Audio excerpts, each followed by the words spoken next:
তেরোতম ক্লাস দিয়ে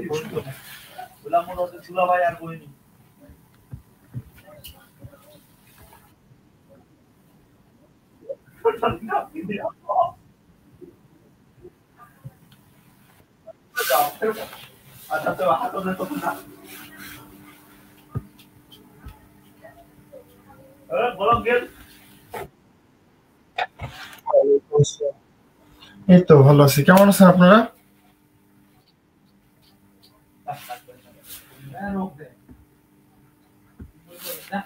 আমার কথা শুনতে পাচ্ছেন?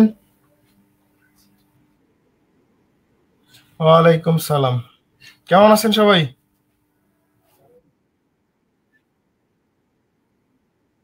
জি ভালো আছি। আর বাকিরা কোথায়?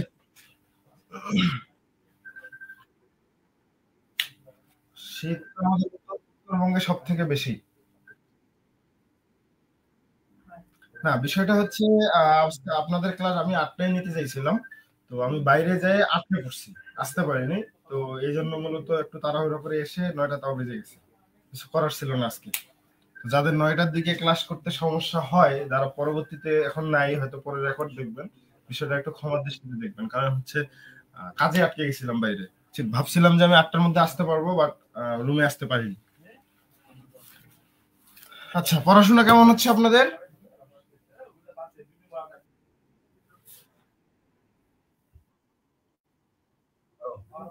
তেরো। আচ্ছা, লাইভে কথা শুনতে পাচ্ছেন কিনা একটু জানাবেন। ওকে, একজন বলছেন। যথারীতি যে কাজটা আমরা সবসময় করতে বলি, যেহেতু আমাদের মেইন গ্রুপে ক্লাসটা হচ্ছে, তো একটু কষ্ট করে হচ্ছে আমাদের লাইভের কমেন্টে আপনাদের যারা পরিচিত ফ্রেন্ড আছে, যারা নিউ সেকেন্ড ইয়ার বা সেকেন্ড ইয়ারে বর্তমানে, তাদেরকে হচ্ছে মেনশন করে দিতে পারেন। এটা করে হচ্ছে আজকে লিটারেচারের যে বেসিক ক্লাসগুলা, যে আসলে কিভাবে ব্যাকগ্রাউন্ড থেকে পড়তে হয়, এই বিষয়টা হয়তো তারা বুঝতে পারবে। হয়তো এই যে ব্যাকগ্রাউন্ড গুলা যদি নিজে থেকে আমি পড়তে যাই বা আপনি নিজে নিজে নিজে পড়তে যান, তাহলে হচ্ছে এই বিষয়গুলো ক্লিয়ার হবেন না, বা এত তথ্য এক বইয়ে একসাথে হয়তো নাও পেতে পারেন। আমরা চেষ্টা করছি যে অনেক জায়গা থেকে, বা আমরা যতটুকু জানি সব জায়গা থেকে আপনাদেরকে জানানোর চেষ্টা করব। দেখি আপনারা কতটা জানতে পারেন। বুঝতে পারছেন?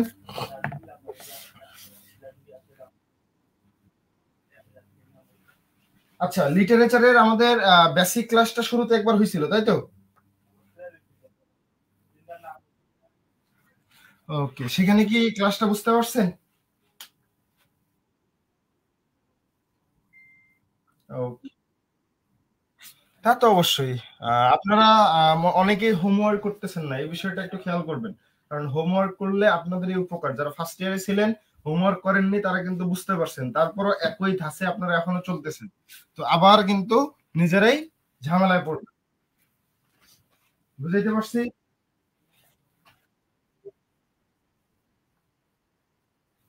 না, এটা এমনটা তো কথা ছিল না যে আপনি একবারে পোস্ট করবেন।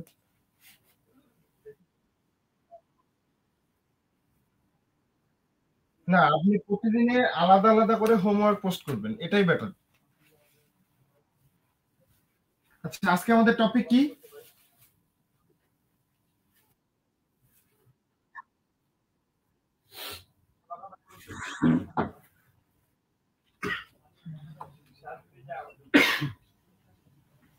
দ্য ওল্ড ইংলিশ পিরিয়ড, অথবা এটার আরেকটা নাম আছে, সেটা কি?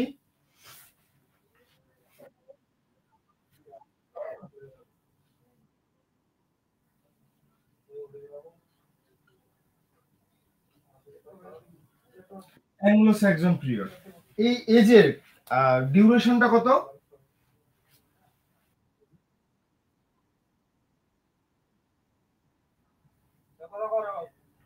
এটা কিন্তু কিছু কিছু বইয়ে দেখবেন ৪৫০-এর জায়গায় ৪১০ আছে।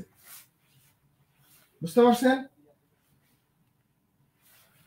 কিছু কিছু বইয়ে আমরা হচ্ছে, হ্যাঁ, ৪৫০-এর জায়গায় ৪১০ দেখতে পারি। তো মূলত হচ্ছে ৪৫০টাই সবাই আমরা অ্যাপ্রোপ্রিয়েট ধরে রাখি। এটা কোনো ব্যাপার না, আপনি 450 থেকে লিখলেও হবে। ওকে,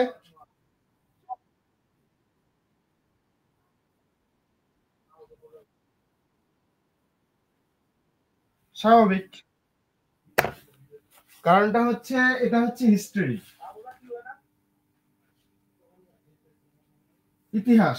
ইতিহাসের মধ্যে অনেক কিছু অজানা বিষয় থাকবে, অনেক কিছু কি দ্বন্দ্বনীয় মানে বিষয় থাকবে। কিছু বিষয়ে একেকজন একেকভাবে বলবে। না, এটাই তো স্বাভাবিক। যেমন হচ্ছে আমরা আমরা হচ্ছে বাংলা সাহিত্য যখন পড়তে যাই, তখন কি দেখি? সুকুমার সেনের মতো করে, ডক্টর শহীদুল্লাহর মতো করে একেকজন একেকটা বলে গেছেন। এখন আমাদের ২ টাই পড়তে হচ্ছে। তো ঠিক এখানে হচ্ছে মূলত আপনি এবিসি বইয়ের মধ্যে দেখবেন ৪৫০ আছে। তো ৪৫০ টাকে ধরে নিতে পারবেন। অ্যাপ্রোপ্রিয়েট ৪৫০ ধরে নিতে পারবেন। জি, আমি সেটাই বলছিলাম। ৪৫০ হচ্ছে আমাদের গ্রহণযোগ্যতা পায়। আচ্ছা, এই যে আমাদের ওল্ড ইংলিশ পিরিয়ড আর অ্যাংলো স্যাক্সন পিরিয়ড বলতেছে, এখান থেকে আমরা কি ধরনের আশা করতে পারি বা কি কি থাকতে পারে? আপনাদের এক্সপেকটেশনটা কেমন যে আমরা এখানে কি পাইতে পারি? এটা কি নিয়ে কেন হচ্ছে এটাকে ওল্ড ইংলিশ পিরিয়ড কেন বলতেছে? কোনো ধারণা আছে?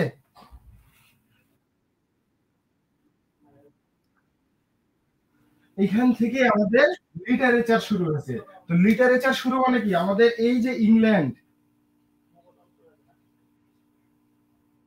আমাদের এই যে ইংল্যান্ড আছে, এই ইংল্যান্ডের শুরুর অবস্থাটা আমরা পাবো এখানে, তাই না?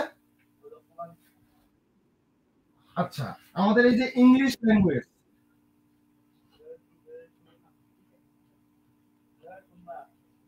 এই ইংলিশ ল্যাঙ্গুয়েজের শুরুর অবস্থাটা জানতে পারবো, ইংল্যান্ডের শুরুর অবস্থা জানতে পারবো। এর সাথে সাথে আরেকটা বিষয় আমরা জানতে পারবো, সেটা হচ্ছে ইউকে। এই ইউকেটা কি? United kingdom. এই ইউকে কাকে বলা হয়? এটা বেসিক জিনিস। ইউকে আমরা কাকে বলি?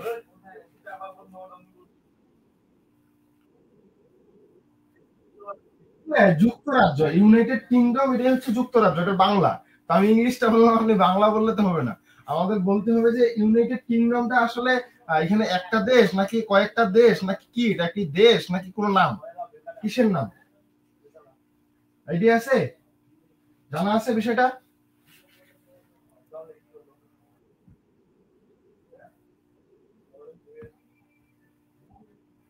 আচ্ছা, এই যে আমরা দেখি না ইউএসএ, না এই যে ইউএসএ, এই যে ইউএসএ এটাকে আমরা অনেকে বলি এটা হচ্ছে আমেরিকা, আর এটা হচ্ছে আমাদের ইংল্যান্ড, এটা বলে থাকি, তাই না? এমনটা কে কে মনে করেন যে ইংল্যান্ডের অপর নাম হচ্ছে ইউকে আর আমেরিকার অপর নাম হচ্ছে ইউএসএ?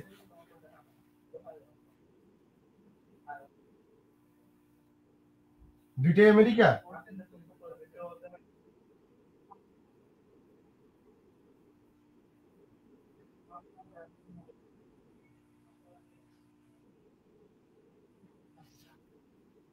আচ্ছা শুনেন, আপনাদের মধ্যে অনেক কনফিউশন।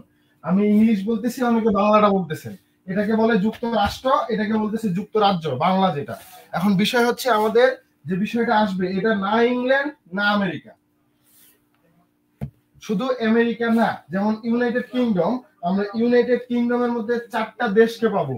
এই 4টা দেশ মিলে পুরো নামটাই হচ্ছে ইউনাইটেড কিংডম, অর্থাৎ যুক্তরাজ্য বাংলায়। 4টা দেশ কি কি সেটা? সর্বপ্রথম ইংল্যান্ড, বুঝতে পারছেন? দ্বিতীয়ত হচ্ছে আমাদের Scotland.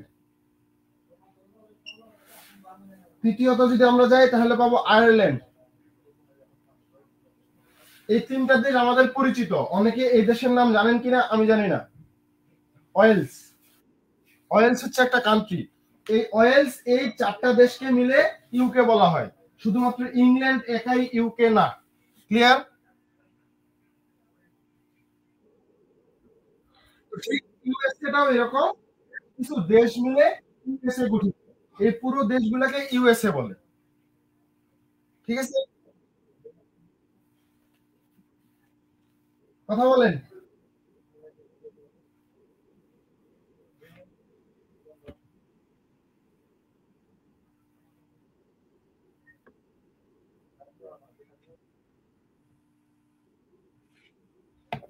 England, Scotland, Ireland, Wales.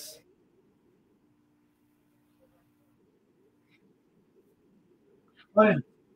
এখন এই যে আমাদের ইংল্যান্ড, এই ইংল্যান্ড হচ্ছে মূলত একটা দ্বীপ রাষ্ট্র। কোন রাষ্ট্র? দ্বীপ রাষ্ট্র। এখন দ্বীপ রাষ্ট্র বলতে আমরা কি বুঝি?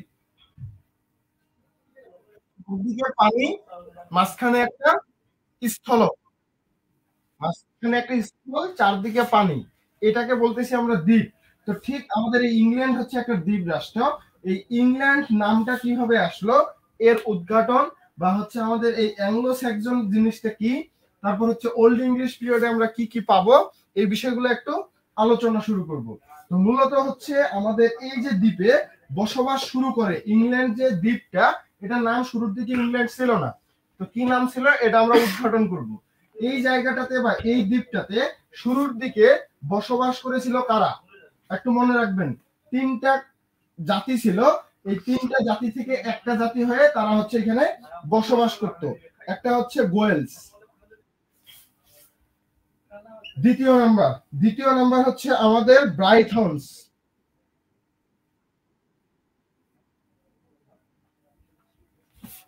দেখা যাচ্ছে না, লিখতে দেন। আচ্ছা, গোয়েলস, ব্রাইথনস। তৃতীয় আরেকটা যেটা, সেটা হচ্ছে আমাদের বেলগেইস। দেখা বোঝা যায়? এই যে তিনটা জাতি বা এই তিন ধরনের মানুষ এই ইংল্যান্ডের অর্থাৎ এই দ্বীপটাতে শুরুর দিকে বসবাস শুরু করে। আমরা কথা বলতেছি যীশু খ্রিস্টের জন্মের অনেক আগে। কোন সময়? আচ্ছা, এই যে মনে করেন আমি একটা এখানে সংখ্যা রেখা আঁকলাম, যারা হচ্ছে ম্যাথ ভালো পারেন তারা বুঝবেন বিষয়টা আরো ভালো মতো। আমরা মিডিলে হচ্ছে জিরো রাখি না, তারপর এই পাশে নেগেটিভ, এই পাশে পজিটিভ, তাই তো? এরকম করি। তো আমরা এই জিরোটাকে যদি যীশু খ্রিস্টের জন্ম ধরি, এই সময় যীশু খ্রিস্ট জন্মগ্রহণ করেছিল, তাহলে এটা কি যীশু খ্রিস্টের পরে? পরে না? আর এই পাশেরটা কি যীশু খ্রিস্টের পূর্বে? তাহলে এই পাশেরটাকে আমরা বলি এডি, আর এর পরেরটাকে বলি কি বিসি। এরকম?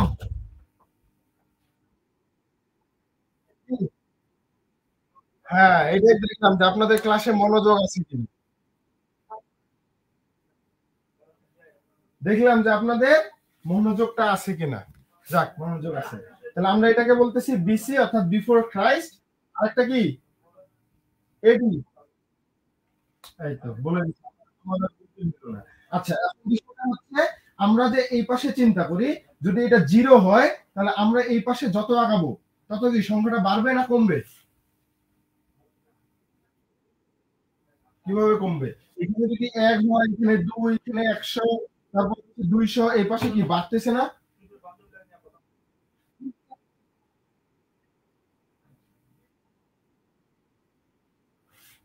বুঝিনি? আচ্ছা, আমরা যদি এই যীশু খ্রিস্টের জন্ম থেকে পরে চিন্তা করি তাহলে এই পাশে কি হবে?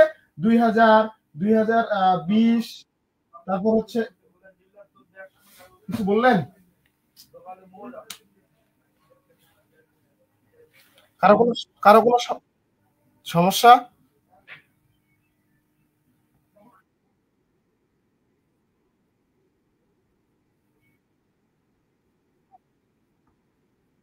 এটা আমাদের ম্যাথ না, এটা হচ্ছে আমাদের যীশু খ্রিস্টের জন্ম হচ্ছে একটা ম্যাথ, বলে দিচ্ছি আপনাকে।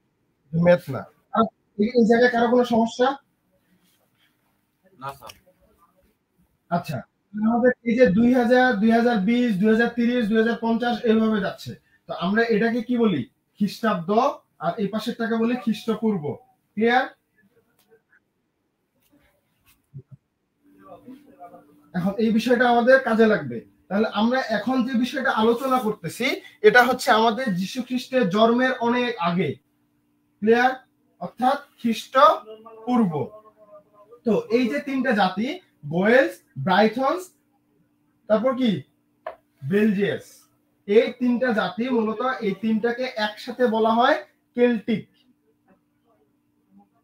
কি বলা হয়? কেল্টিক নেশন অথবা কেলস। মনে রাখবেন বিষয়গুলা। এই তিনটা জাতিকে একসাথে কেল্টিক নেশন অথবা হচ্ছে কেলস নামে আমরা চিনে থাকবো। ক্লিয়ার?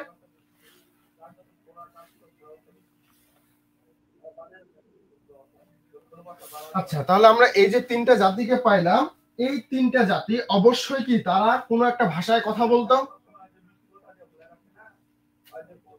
যেমন আমরা বাঙালিরা কি বাংলা ভাষায় কথা বলি, তারপর হচ্ছে ইংরেজরা ইংরেজিতে কথা বলে। ইংরেজি তো আমাদের যেহেতু সবাই কথা বলি, কিন্তু প্রত্যেকটা জাতিরই নিজস্ব একটা ভাষা আছে।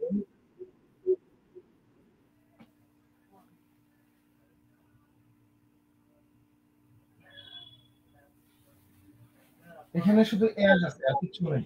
ওর পাশে আর কিছু নেই।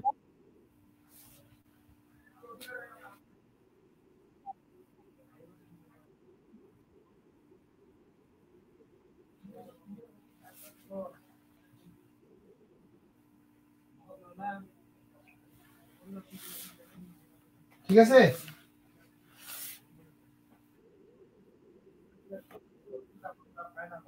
বুঝতেছি না।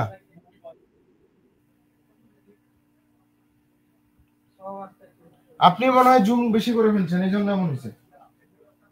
আচ্ছা, বিষয়টা হচ্ছে আমাদের এই যে এই তিনটা জাতিকে একসাথে আমরা কেল্টিক নেশন অথবা কেলস নামে চিনে থাকবো।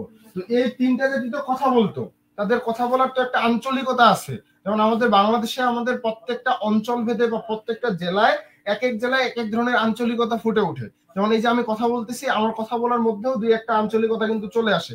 এটা কিন্তু স্বাভাবিক। ঠিক এটা অন্যদের ক্ষেত্রেও হয়ে থাকে। তো প্রত্যেকটা জাতিরই বা প্রত্যেকটা মানুষেরই একটা ভাষা আছে। তো এরা যে কথা বলতো, মূলত এদের যে ভাষাটা কথা বলতো সেটা হচ্ছে কেল্টিক। কেল্টিক আর এর সাথে হচ্ছে আমাদের গ্লাইক।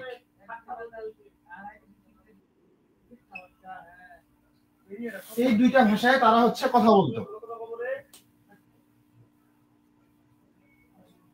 একটা হচ্ছে কেল্টিক আর একটা হচ্ছে গেইলিক। কেল্টিক আর গেইলিক এই দুইটা ভাষায় তারা কথা বলতো। তো আমরা এখানে কি বলতে পারি যে দে স্পোকেন বা they spoke Celtic or Gaelic language. Clear?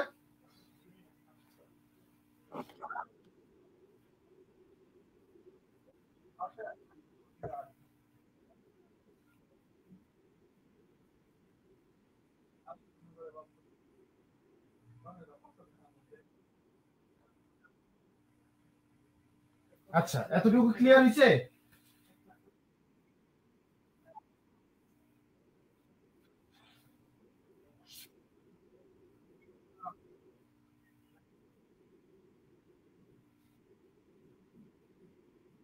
Wales, Britons, বেলজিয়াস।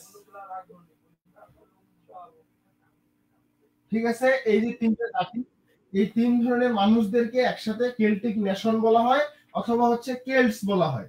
এখন এরা যে কথা বলতো, কথা বলা যেমন আমাদের বাংলা আছে, ইংরেজি আছে, হিন্দি, উর্দু, ফার্সি।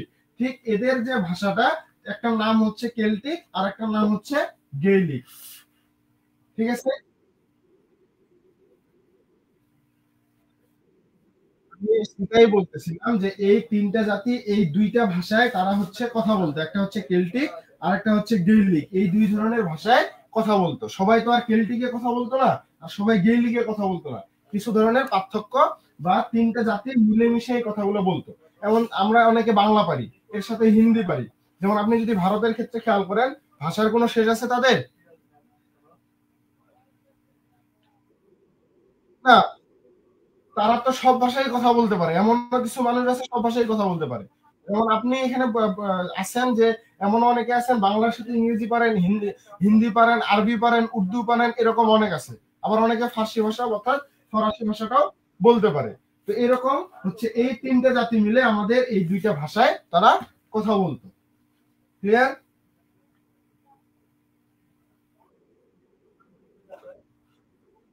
এখন আমাদের এই জায়গাটাতে আমরা কেন আসলাম, কেন এদেরকে আমরা এখানে নিয়ে আসলাম, এখন আমরা চিন্তা করব।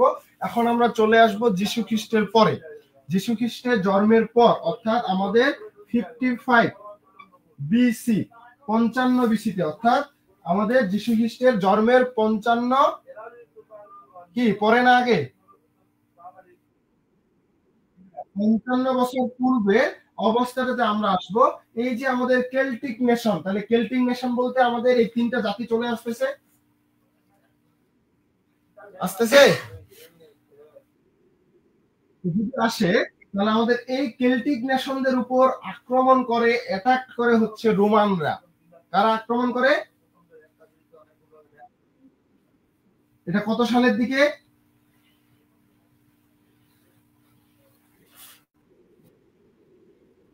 55-তে, অর্থাৎ আমাদের 55 বিসিতে এই Celtic nation attacked by Roman. এখন রোমানদের ভাষা কি ছিল তখন?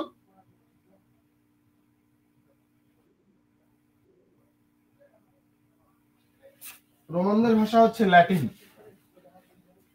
এই যে আমাদের রোমানরা মূলত হচ্ছে আমাদের এই কেল্টিক নেশনদের উপর অ্যাটাক করে, এই যে রোমান, এদের ভাষা হচ্ছে ল্যাটিন। ক্লিয়ার?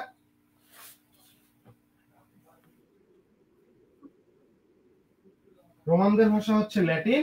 এই রোমানরা 55 বিসিতে কেল্টিক নেশনের উপর, অর্থাৎ এই দ্বীপটার উপর আক্রমণ করে। সে সময় রোমানরা হচ্ছে বর্তমান যেমন ভারতবর্ষে হচ্ছে ইংল্যান্ড বা ব্রিটিশরা আমাদের কি করছিল? শোষণ করছিল, শাসন করছিল। ঠিক এই রোমানরা সেই সময় মূলত জায়গা ভেদে বা অঞ্চলগুলোতে তারা এভাবে আক্রমণ করত, তারা যুদ্ধ করত, জয়লাভ করে তাদেরকে শোষণ করত, শাসন করত, সেখান থেকে লুটপাট করত। এই কাজটা সে সময় রোমানরা করেছিল। ক্লিয়ার? বলেন। কার নাম?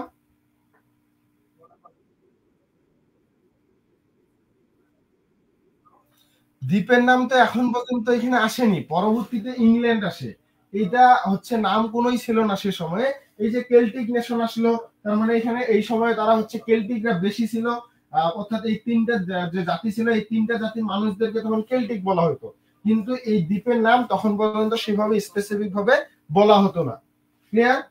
কারণ তখনকার দিনে মানুষরা সবাই সিটায় থাকতো।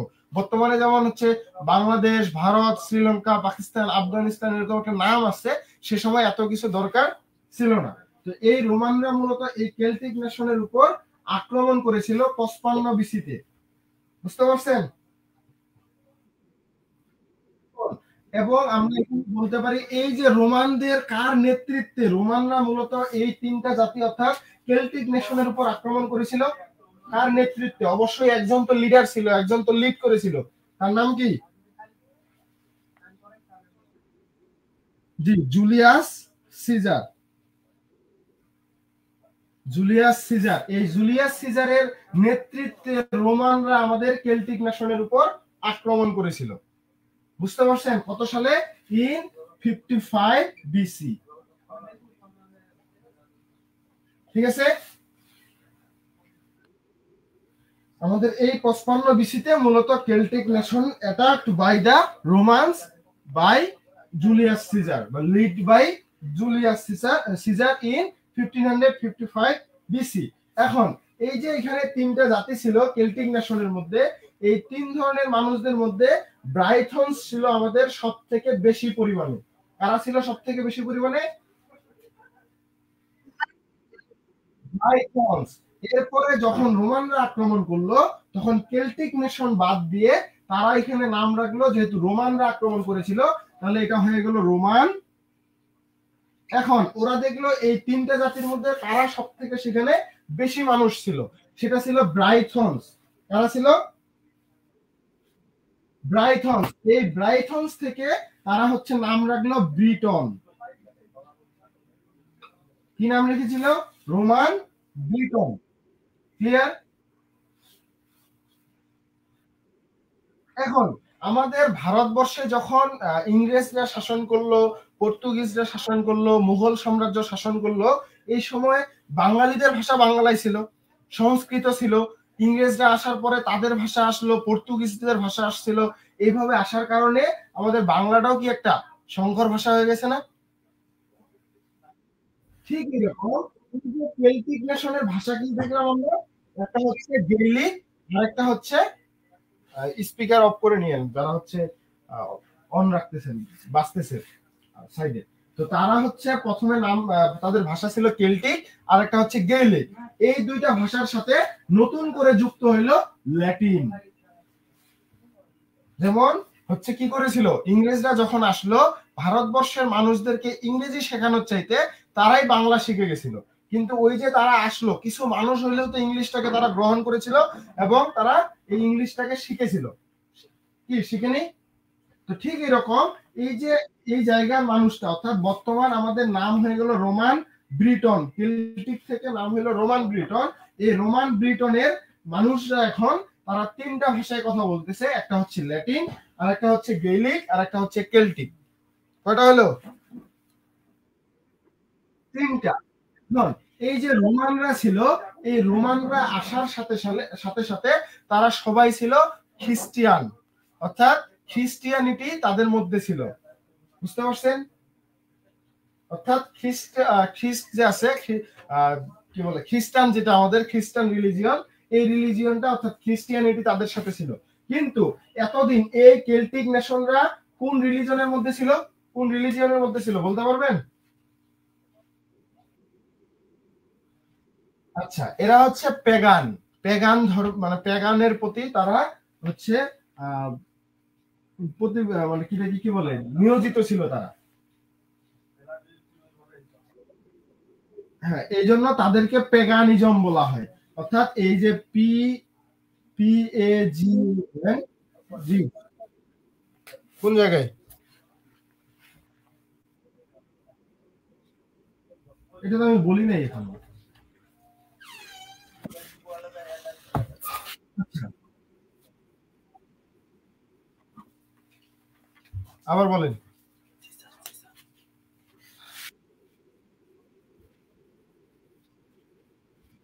আচ্ছা, আপনি আগে আমাকে বলেন কেল্টিকদের ভাষা দুটা কি কি ছিল? কি কি?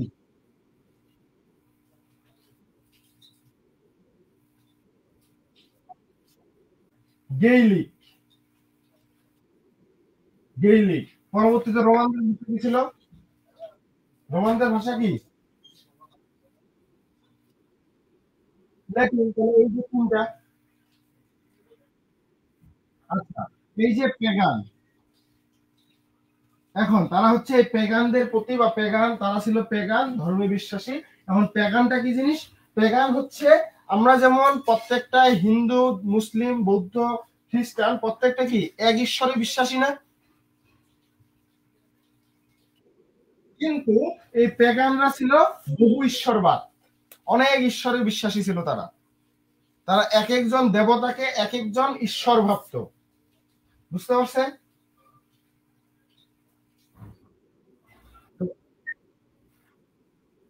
জি।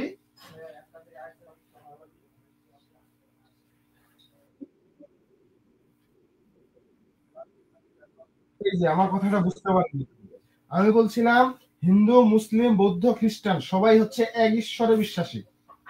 কিন্তু এই পেগানরা ছিল বহু ঈশ্বরে বিশ্বাসী। আমাদের হিন্দু ধর্মের মধ্যেও হচ্ছে যারা হচ্ছে দেবদেবীর পূজা করে, বা যারা হিন্দু ধর্মে যারা দেবদেবীর পূজা করে, কিন্তু এরা এই দেবদেবীকে কিন্তু ঈশ্বর মানে না। কিন্তু ঈশ্বর বিশ্বাস করে, ঈশ্বর মানে না। কিন্তু পেগানরা হচ্ছে পুরোপুরি প্রত্যেকটা দেবদেবীকে হচ্ছে ঈশ্বর মানত। সবাই হচ্ছে ঈশ্বর, ঈশ্বর একজন না। অর্থাৎ আল্লাহ ঈশ্বর, গড একজন না, তাদের কাছে সবাই এক একজন ঈশ্বর। ঠিক আছে? আপনি কোন মুসলিমের কাছে বলতে শুনবেন না যে আমাদের আল্লাহ দুইজন, বা কোন হিন্দু, বৌদ্ধ, খ্রিস্টানের মধ্যে শুনবেন না যে হচ্ছে ভগবান, ঈশ্বর, গড দুইজন, একজন, এটা শুনবেন। কিন্তু পেগানদের মধ্যে এই বৈশিষ্ট্যটা ছিল, তারা হচ্ছে বহু ঈশ্বরে বিশ্বাসী ছিল। ঠিক আছে? তবে এই পেগানরা মূলত হিন্দু ধর্মের একটা অংশ। হিন্দু ধর্ম যেহেতু হচ্ছে একটা হচ্ছে প্রাচীন সনাতন ছিল, সনাতন ধর্ম ছিল। এই হিন্দু ধর্মের হচ্ছে একটা অপর ছিল পেগান। বুঝতে পারছেন আমার কথা? সবাই স্পিকার অন অন রাখতেছেন, এই জন্য ঝামেলাটা হচ্ছে।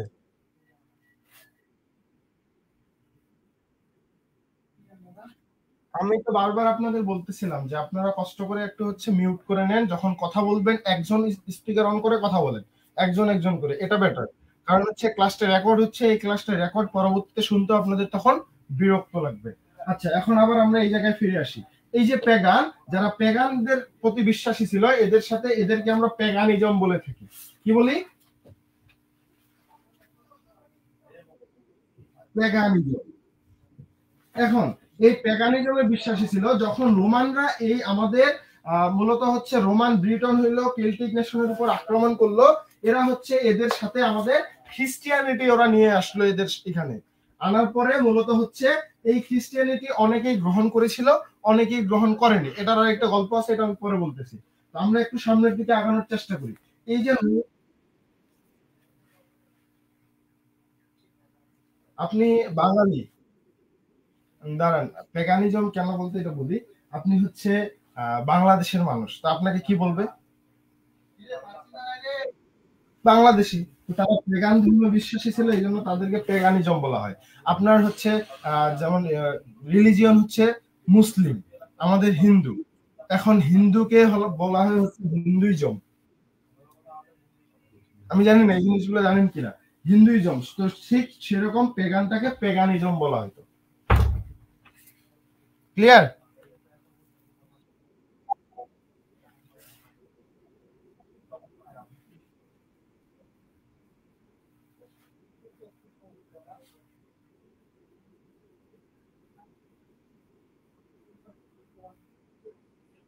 আচ্ছা, এটাতে আমি যাচ্ছিলাম।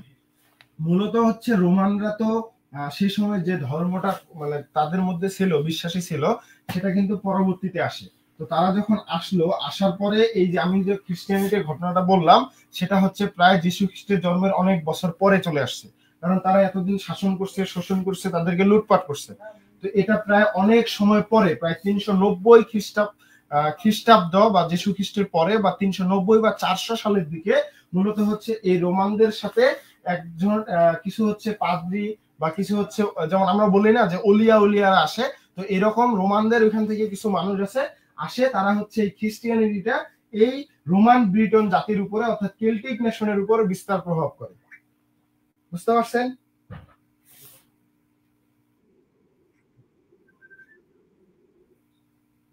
বুঝেননি?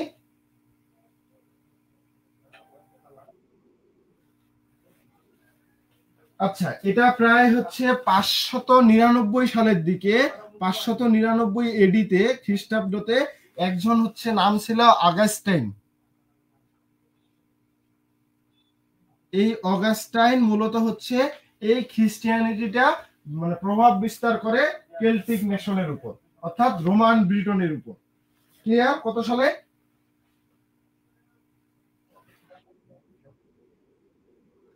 599-তে।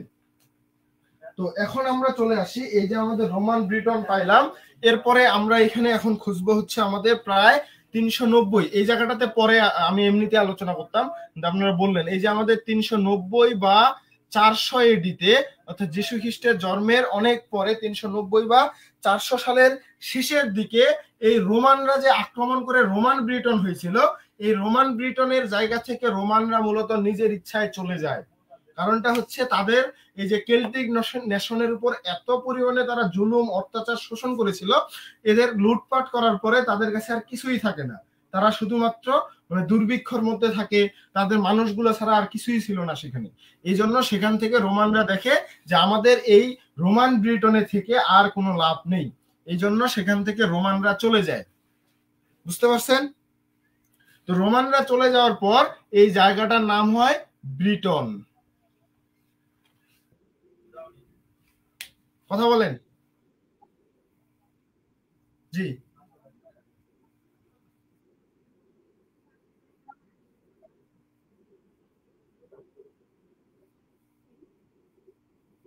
আচ্ছা, বলেন।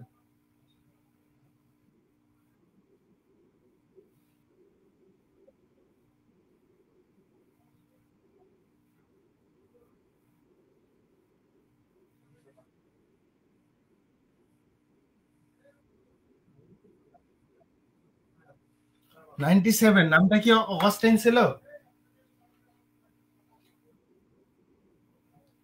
তাহলে এই বিষয়টা এরকম যে 97 এ হচ্ছে এই বিষয়টা শুরু হয় এবং 99 এ হচ্ছে পুরোপুরি এটা হচ্ছে প্রভাব বিস্তার করে।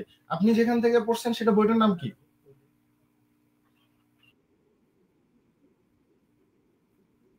এখন আমি জানি না। আমি হচ্ছে আপনাদের এটা হচ্ছে একটা থিসিস পেপার থেকে না।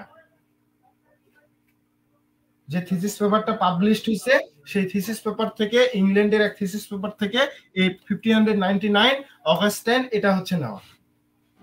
এখন যিনি আপনাকে 97 বলছিল আমি জানি না উনি কোথা থেকে এটা পাইছে। ক্লিয়ার?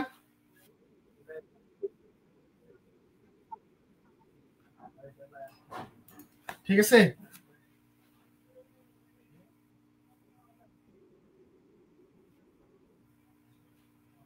অগাস্টের একজন ব্যক্তির নাম যিনি হচ্ছে এই খ্রিস্টিয়ানিটিটাকে মূলত হচ্ছে প্রচার করত। ধর্ম প্রচার করে না অনেকে? যেমন আমরা এই কথাটা অনেকের কাছেই শুনি যে অলিয়া উলিয়ারা হচ্ছে কি আসে ঘুরে বেড়ায় তারা হচ্ছে ধর্ম প্রচার করে। এইরকম হচ্ছে এই অগাস্টাইন হচ্ছে এই খ্রিস্টিয়ানিটির ধর্ম প্রচারের একজন ছিল যিনি হচ্ছে মূলত 599 খ্রিস্টাব্দে মূলত এই রোমান ব্রিটনে এসে একেবারে রোমান ব্রিটনের অর্থাৎ কেল্টিক নেশন সাথে হচ্ছে বাকি যারা ছিল সবার প্রতি এই খ্রিস্টিয়ানিটি প্রভাব বিস্তার করেছিল 1599 এডিতে। ক্লিয়ার?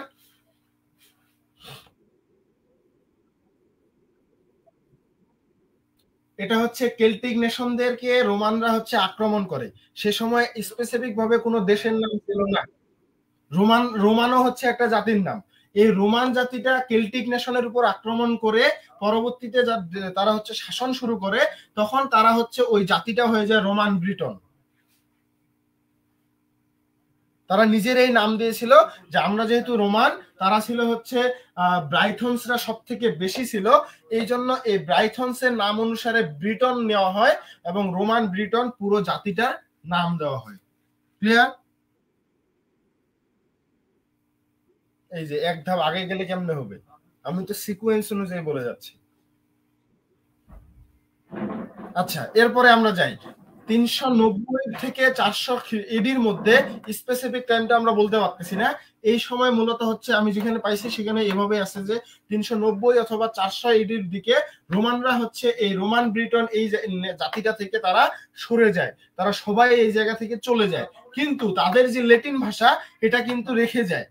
যেমন ইংরেজরা আমাদের থেকে চলে গেলেও তাদের প্রশাসনিক ব্যবস্থা তাদের ইংরেজি ভাষা কিছু না কিছু হলেও আমাদের মধ্যে থেকে যায়। ঠিক সেরকম এই রোমান ব্রিটন অর্থাৎ ব্রিটনদের মধ্যে বা এই কেল্টিক নেশনের প্রতি ল্যাটিন ভাষাটা থেকে গেছিল। তো পরবর্তীতে যখন রোমানরা চলে গেল পুরো জায়গাটা তখন ব্রিটনরা মানে অধিপত্তি নিয়েছিল অর্থাৎ তারা তখন শাসন শুরু করে। তখন এই যে ব্রিটন ছিল এই ব্রিটনের রাজা কে হয়? রাজার নাম হচ্ছে আমাদের ভর্টিগান। ভর্টিজার্ন এ হচ্ছে তখন আমাদের এই ব্রিটনের কিং হয়েছিল। বুঝতে পারছেন?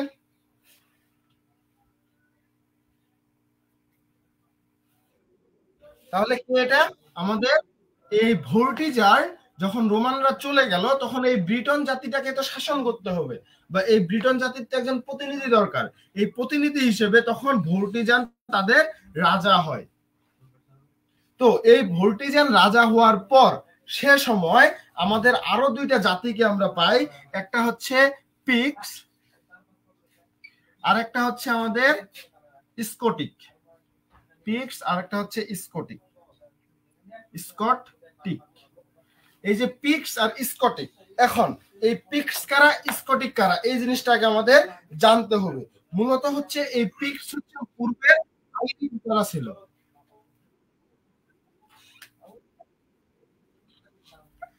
আচ্ছা ভোল্টিজান কি বুঝতে পারছেন? দেখা যায়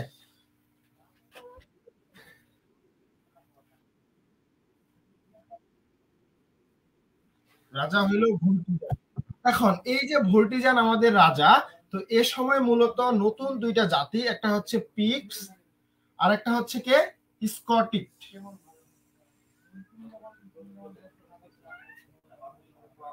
স্কটিক্স সরি স্কটিক। তো এই যে পিক্স আর স্কটিক এই দুইটা যে জাতি আসলো, এই দুইটা জাতি মূলত আমাদের ব্রিটনদের উপরে অত্যাচার শুরু করলো। বুঝতে পারছেন? আমার কথাটা বুঝিয়েন। পিক্স এন্ড স্কটিক এই দুইটা জাতি ব্রিটনদের উপর অত্যাচার করতেছিল, তাদের সাথে যুদ্ধ বাঁধার চেষ্টা করতেছিল। এক সময় পিক্স যায়, আরেক সময় স্কটিক। শেষ করতে দেন, আগে দেখেন যে এই পিক্স হচ্ছে একবার ব্রিটনে আক্রমণ করে, একবার স্কটিকরা ব্রিটনে আক্রমণ করে। তো এই ভোল্টিজান তাদের প্রতি মানে একেবারে অতিষ্ঠ হয়ে গেছিল এদের আক্রমণে, কারণ তারা এমনিতেই তাদের কাছে কিছু নাই, তারপরও তাদের উপর অত্যাচার করতেছিল, আক্রমণ করতেছিল। এখন এই পিক্স জাতিটা এরা কারা? এরা মূলত পূর্বে হচ্ছে আইরিশ ছিল। এখন আইরিশ কাদের বলা হয়? আয়ারল্যান্ডের মানুষদের। আমরা এখন জানি যে আয়ারল্যান্ডের মানুষদেরকে আইরিশ বলা হয়। এই আইরিশরাও পিক্স জাতি নামে সে সময় ব্রিটনদের উপর অত্যাচার করেছিল, আক্রমণ করেছিল। অর্থাৎ আইরিশ তো আমরা পরে বুঝতেছি, অর্থাৎ পূর্বে তারা ছিল পিক্স, তাদের নাম ছিল পিক্স। এই পিক্স মূলত ব্রিটনের উপর আক্রমণ করে একবার। আর স্কটিক মানে কি? স্কটল্যান্ড। এই স্কটল্যান্ডও হচ্ছে ব্রিটনের উপর আক্রমণ করে। তো সর্বশেষ ভোল্টিজান অত্যাচারে মানে একেবারে ওনার অবস্থা খারাপ, এই সময় উনি জার্মানদের কাছ থেকে সহযোগিতা চায়। এখানে কিছু দ্বন্দ্ব আছে। কেউ বলে যে হচ্ছে আমাদের অ্যাংলো স্যাক্সন জুটস এরা হচ্ছে জলদস্যু, এটা ঠিক। তো এরা হচ্ছে কোনোভাবে জার্মান থেকে নদী পথে বা সমুদ্র পথে এই জায়গাটার মধ্যে চলে আসে, ব্রিটনের মধ্যে। কিন্তু কিছু জায়গায় আমি পেয়েছি যে এই পিক্স এন্ড স্কটিকদের হাত থেকে বাঁচার জন্য এই ভোল্টিজান জার্মানের কিছু ট্রাইবস, উপজাতি যারা ছিল, যারা হচ্ছে জলদস্যু টাইপের ছিল, তাদের কাছে সহযোগিতা চায়। তারা কারা কারা ছিল?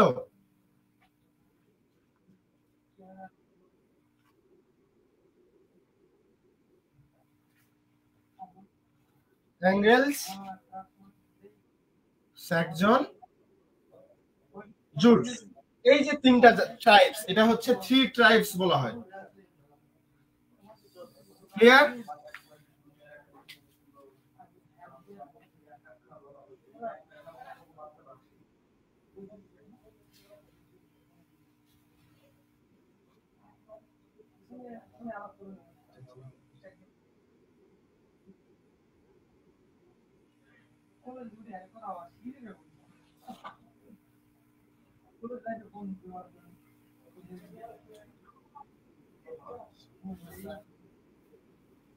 আচ্ছা, একটা সময় নিছিলাম, অনেকক্ষণ ধরে কথা বলতেছিলাম এই জন্য। এখন কথা হচ্ছে আমাদের এই যে থ্রি ট্রাইবস, এই থ্রি ট্রাইবস, আচ্ছা একজন বলছিলেন যে নোট থাকবে কিনা। নোট থাকবে, কিন্তু সব কথাগুলো আমি যেমন আমার মনের মাধুর্য দিয়ে বলতেছিলাম এইভাবে কিন্তু আর থাকবে না। তখন জাস্ট থাকবে, আপনাকে পরে বুঝতে হবে, মেইন মেইন টপিক গুলো থাকবে, পিডিএফ এ দেওয়া আছে। এখন কথা হচ্ছে এই থ্রি ট্রাইবস মূলত হচ্ছে তারা এই ভোল্টিজানের সহযোগিতা করার জন্য জার্মান থেকে, কথা থেকে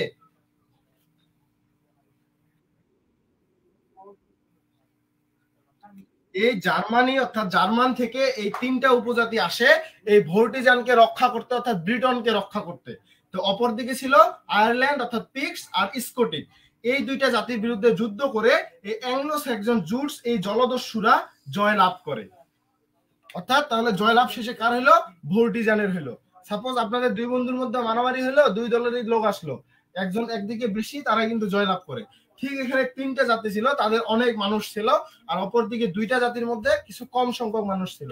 তো এদেরকে আক্রমণ করে এদিকে ব্রিটনরা ছিল, সবাই মিলে এদেরকে পরাজিত করে।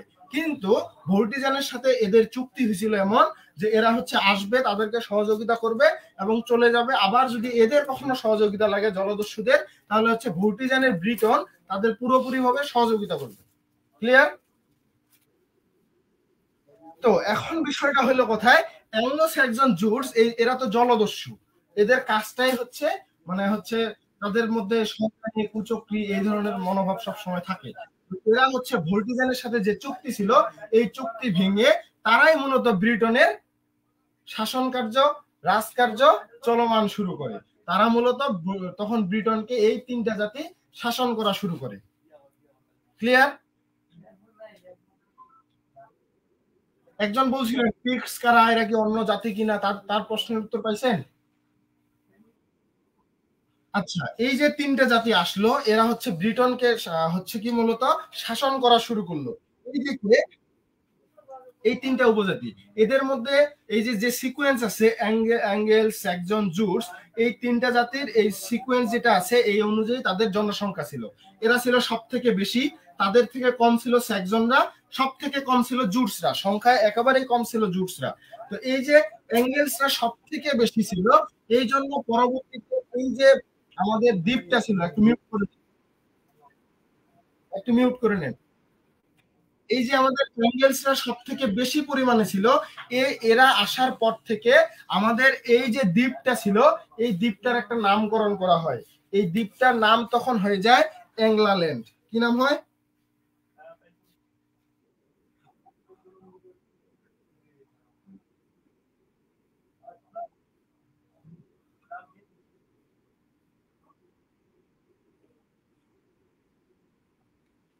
আমি বারবার বলতেছিলাম একটু মিউট করে নেন, কারণ আছে।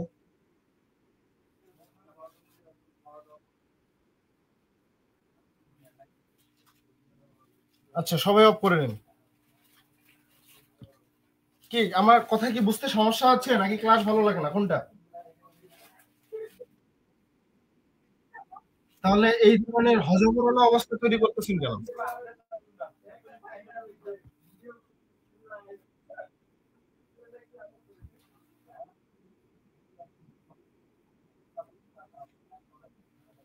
আচ্ছা, আমি আবার বলে দিচ্ছি, যেহেতু এই যে অ্যাঙ্গেলসরা মূলত সংখ্যায় সব থেকে বেশি ছিল, এই জন্য তাদের অধিপত্তি সব থেকে বেশি হইলো ব্রিটনের প্রতি।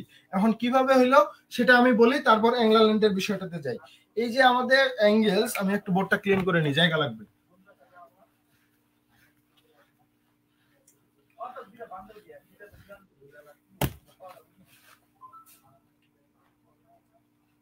অ্যাঙ্গেলস, এই অ্যাঙ্গেলসরা মূলত সেন্টার পার্ট, যেটা আমাদের সেন্টার পার্ট আর হচ্ছে মিডল পার্ট, অর্থাৎ মূলত সেন্টার পার্ট আর নর্থের দিকে, নর্থ সাইডের দিকে যেটা হচ্ছে নর্দার্ন পার্ট, এই মিডল পার্ট বা সেন্টার পার্ট, আর একটা হচ্ছে নর্দার্ন বা নর্থ পার্ট, যেটা এই জায়গাটা হচ্ছে আমাদের অ্যাঙ্গেলসরা দখল করে। তারা হচ্ছে এই জায়গাটা তাদের আয়ত্তে নেয়, শাসন করে তারা। তো এদের মধ্যে কি কি ছিল এই জায়গাগুলোতে? মূলত হচ্ছে আমাদের ইস্ট অ্যাঙ্গোলিয়া,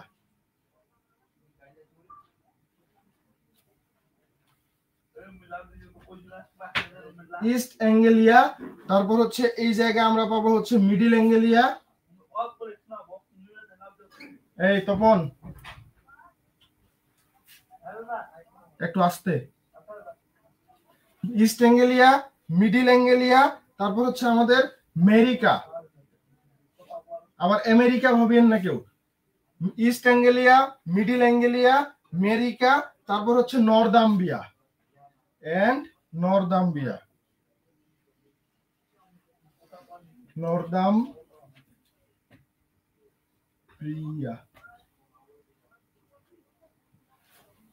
বুঝতে পারছেন? আচ্ছা, এটা একসাথে লিখে নিই। NORTHUM,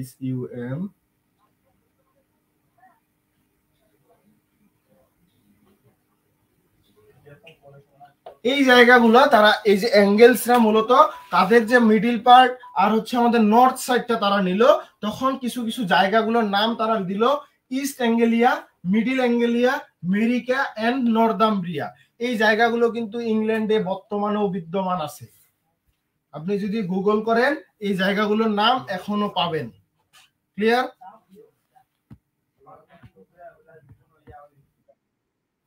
আচ্ছা, এইগুলা নিল হচ্ছে অ্যাঙ্গেলরা। এরপর হচ্ছে স্যাক্সন। স্যাক্সনরা মূলত কোন জায়গাটাতে গেল? এরা হচ্ছে সাউথের দিকটাতে আসছিল। এই যে সাউথ, এই সাউথের জায়গাটা হচ্ছে পুরো সাউথটাই হচ্ছে আমাদের স্যাক্সনরা গ্রহণ করেছিল। তারা হচ্ছে এটা শাসন করতেছিল। তো সাউথের মধ্যে তারা যে জায়গাগুলো নিল, সেই জায়গাগুলোর নাম তারা পরবর্তীতে কি দিল? এসেক্স, সাসেক্স, তারপর হচ্ছে আমাদের ওয়েসেক্স, ওয়েসেক্স, এসেস, সাসেস, ওয়েসেস। এই জায়গাগুলো কি এখনো পান? যারা ক্রিকেট খেলা দেখেন, আমাদের ইংল্যান্ডের যে টি-20 গুলা হচ্ছে সেই জায়গার মধ্যে দেখবেন যে এসেক্স এর দল আছে, সাসেক্স এর আছে, যেমন রংপুর রাইডার্স, সিলেট স্ট্রাইকার্স, এরকম হচ্ছে এসেক্স, সাসেক্স, ওয়েসেক্স, কি নামগুলো শোনা হয়েছে? এই জায়গাগুলো তখন মূলত স্যাক্সনরা মূলত হচ্ছে কি করতো, অধিপত্তি নিয়েছিল, তারা শাসন করতেছিল। আর একটা কে ছিল? জুটস। এই যে জুটস, এই জুটসরা মূলত কোনটাকে শাসন করতেছিল? তারা যে জায়গাটা নিল, একটা ছোট্ট একটা জায়গা তারা ভাগে পায়, কারণ তারা ছিল সংখ্যায় খুবই কম, নাই বললেই চলে। এরকম অবস্থায় তারা শুধুমাত্র যে জায়গাটা পায়, একটা জায়গায় পায় তাদের বসবাসের জন্য, সে জায়গাটার নাম দিয়েছিল তারা কেন্ট বা খেন্ট। যদি এই এই নামগুলো লিখে আপনি গুগল করেন, তাহলে হচ্ছে প্রত্যেকটা শহরগুলার জায়গা বা রাষ্ট্রগুলোর নাম আপনারা পাবেন। এগুলো প্রত্যেকটাই এক একটা রাষ্ট্র হিসেবে তারা গ্রহণ করেছিল। ক্লিয়ার?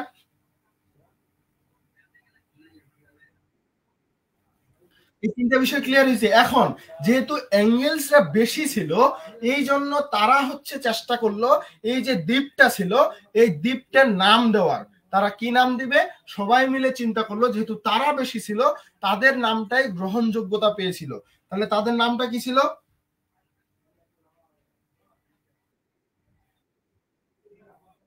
অ্যাঙ্গেলল্যান্ড। এই অ্যাঙ্গেলল্যান্ড এই নামটা মূলত এই দ্বীপটার নাম হইল পরবর্তী। ক্লিয়ার? তো এই নামটা কবে দেওয়া হয়? প্রায় 927 খ্রিস্টাব্দের দিকে, এডিতে। এই 927 এডিতে এই নামটা আসলো, এই দ্বীপটার নাম হলো অ্যাঙ্গেলল্যান্ড। ক্লিয়ার হইছে? জি বলেন,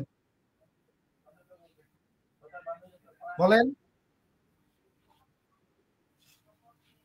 অ্যাঙ্গেলল্যান্ডের পূর্বের নাম আমি তো বললাম, প্রথমের দিকে যখন কেল্টিকরা ছিল, তখন হচ্ছে কেল্টিক নেশন, তাদের জাতির নামেই এটাকে ডাকা হতো। পরবর্তীতে রোমানরা আসলো, তখন রোমান ব্রিটন নামেই ডাকা হতো। রোমানরা চলে গেল, তখন এটাকে ব্রিটন নামেই ডাকা হতো। যেমন স্কটিক, এটা কিন্তু স্কটল্যান্ড পরে হয়েছে, আগে না। তারপর হচ্ছে পিপস, আয়ারল্যান্ড, এটা কিন্তু পরে হয়েছে, আগে ছিল না। অর্থাৎ আগে জাতির নামেই মানুষজন সেই জায়গাগুলোকে চিনত। যে যে জাতি যেখানে বসবাস করতো, সেই জাতির নামে সেই জায়গাগুলোকে চিনত। পরবর্তীতে 927 এডিতে তখন মূলত এই পুরো ল্যান্ডটাকে বা যতগুলা জাতি ছিল সবাইকে একসাথে চেনার জন্য অ্যাঙ্গেল ল্যান্ড নাম দেওয়া হলো। ক্লিয়ার? আচ্ছা, এরপরে কি এই যে ইংল্যান্ড থেকে ইংল্যান্ড কিভাবে হলো এই বিষয়টা আমি বলতে পারবো, সমস্যা নাই। কিন্তু আমাদের সর্বশেষ প্রায় এটা হচ্ছে আমাদের 1707 সালের দিকের ঘটনা। এই 1707 সালে যারা হচ্ছে এই ইংল্যান্ডে বসবাস করতে, এটা আর কি ধীরে ধীরে ইংল্যান্ড থেকে ধীরে ধীরে এটা ইংল্যান্ডে রূপান্তরিত হয় নামটা। কিন্তু 1707 সালের দিকে, এই রিসেন্ট কয়েকশো বছর আগের ঘটনা, 1707 সালের দিকে এই ইংল্যান্ডের মানুষ, অর্থাৎ ইংল্যান্ড থেকে এটা ধীরে ধীরে ইংল্যান্ডে রূপান্তরিত হয়েছিল। বুঝতে পারছেন? এটা বাদ, এটা চিন্তা বাদ দেন, এটা বাদ দেন, আমি এটা পরে আসতেছি। আমি বলছি ইংল্যান্ড থেকে এটা ধীরে ধীরে পরিবর্তন হতে হতে এটার নাম ইংল্যান্ড হয়ে যায়। কিন্তু 1707 সালের দিকে এই ইংল্যান্ডের মানুষ, 1707, আমরা কি এখন যে 2022 2023 বলতেছি, আমি এডি কিন্তু এটা যীশু খ্রিস্টের জন্মের পরে এই 1707 সালে মূলত হচ্ছে এই ইংল্যান্ডের মানুষজন চিন্তা করলো, তারা হচ্ছে যেহেতু তাদের গোড়া, তাদের হচ্ছে আদি প্রজন্ম কারা ছিল? ব্রাইটনসরা সব থেকে বেশি ছিল। পরবর্তীতে ব্রিটন হয়। তারা এই জন্য চিন্তা করে যে আমাদের আদি যে গোষ্ঠীটা ছিল তাদের নামে আমাদের নামকরণটা হোক। এই জন্য ইংল্যান্ডের মানুষজন এই 1707 সালের দিকে মূলত হচ্ছে ইংল্যান্ডের নাম পরিবর্তন হয়ে এটার নাম হয়েছিল দ্য গ্রেট ব্রিটেন।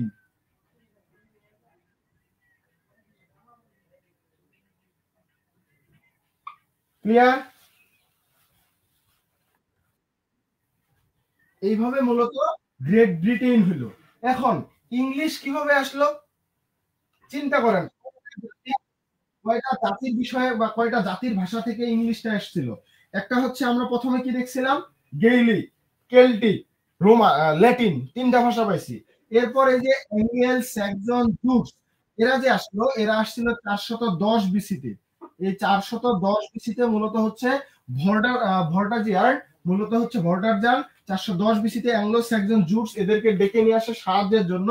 এরা আসার সাথে সাথে এরা যখন রাজত্ব শুরু করলো, জায়গার নাম দিল, তাদের যে ভাষা, সেই ভাষাগুলো তখন এই যে পূর্বে তারা এখানে বসবাস করতো, কেল্টিক নেশন, রোমানদের কিছু মানুষ থেকে গিয়েছিল, অর্থাৎ পরবর্তীতে ব্রিটন হলো, তারপর হচ্ছে স্কটিক আর যে পিক্সরা আসলো, এদের কিছু মানুষ এখানে থেকে গিয়েছিল। এই সবার ভাষা থেকে মূলত হচ্ছে এই ভাষাটা ইংলিশে পরিবর্তিত হয়। তো ইংলিশে শুরুর দিকে যেভাবে ছিল, সেটা হচ্ছে ওই ইংলিশের ওল্ড ইংলিশ যেটা, এই ভাষাটা এত সহজে আমরা কেউ বুঝবো না। আপনি যদি বিকল্পের যে ভাষাগুলো আছে এগুলো যদি দেখেন বা খেয়াল করেন, আপনারা বুঝতে পারবেন যে আমরা আর্কাইক ওয়ার্ড বলি, যেমন দাই বলি, দি বলি। তো এই ধরনের কিছু ইংলিশ ছিল। এই ইংলিশের সাথে আবার আমাদের জার্মানের যে ভাষাটা আছে তাদের কিছুটা মিল পায়, কারণ এই যে অ্যাঙ্গেল, স্যাক্সন, জুটস এদের ভাষা, এরা তো পুরো জার্মান ট্রাইবস ছিল। তো এই ট্রাইবসদের জার্মানি কিছু ভাষার সাথে আমরা ইংলিশের কিছু মিল পাবো লেখার ক্ষেত্রে। তো এই জন্য মূলত হচ্ছে পরবর্তীতে কয়েকটা ভাষার সংমিশ্রণে আমাদের ইংলিশ ভাষাটা তৈরি হয়। ক্লিয়ার হয়েছে?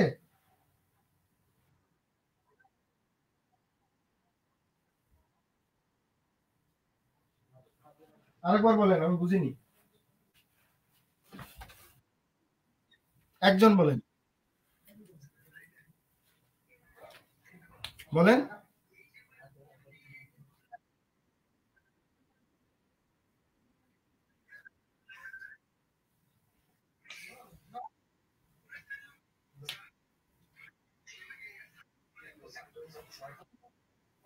আচ্ছা, নেটের সমস্যা কি আপনার নাকি আমার? আমি বুঝিনি। আচ্ছা, তাহলে আরেকজন বলেন, সাইমা আক্তার ইভা, আপনি বলেন।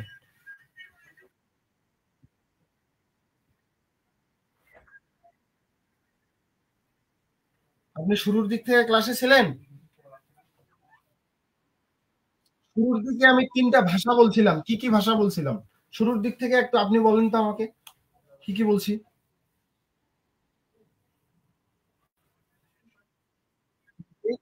Gallic, Latin. এরপর কারা আসলো? ব্রিটনে কারা আসলো?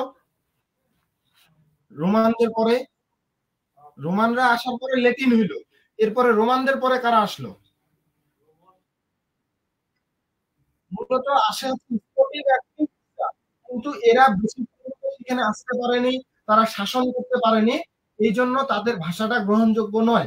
পরবর্তীতে মূলত হচ্ছে শাসন করে অ্যাঙ্গেল, স্যাক্সন, জুটস এই ৩টা জাতি। তো এদের নিজস্ব কিছু ভাষা আছে, অ্যাংলিকান, স্যাক্সিয়ন, জুডিস্ট।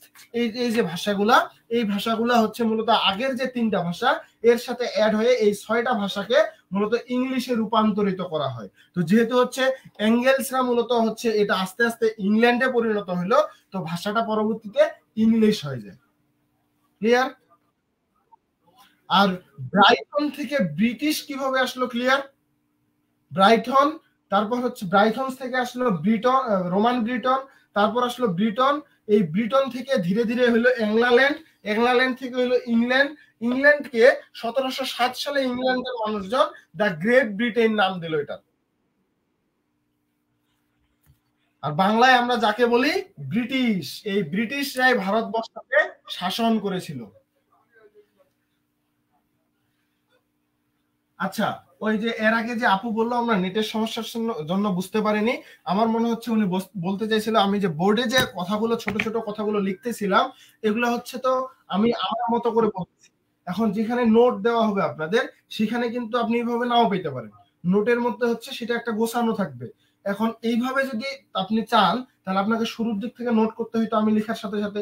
এটা কিন্তু অনেকেই করছে, যারা করেননি তারা কেন করলেন না আমি নিজেও জানি না। আপনাদের শুরুর দিকেই বলা হয়েছিল প্রত্যেকটা ক্লাসে ক্লাস করার সময় খাতা কলম নিয়ে বসবেন, হোমওয়ার্ক গুলা করবেন। কিন্তু এটা কিন্তু নিজের যে গাফলতি করতেছেন, এটার জন্য নিজেরাই কিন্তু শেষে ধরা খাবেন। এই যে ছোট ছোট বিষয়গুলো যখন আপনি নিজেরা খাতাটা খুলে দেখবেন, পুরো গল্পটা শুরু থেকে আমি যেভাবে বলছি আশা করি ভুলার কথা না। আমি বারবার রিপিট করে করে বিষয়গুলো আপনাদের সামনে নিয়ে আসছি। কি নিয়ে আসিনি?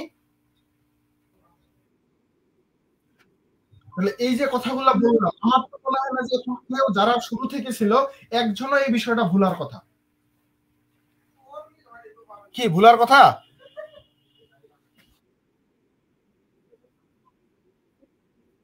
হ্যাঁ, লিখে রাখলে যখন আপনি খাতাটা দেখবেন তখন একটু যদিও ভুলে যান আবার মনে পড়ে যাবে সাথে, সাথে যে এই ভাইয়া এখানে এটা বলছিল।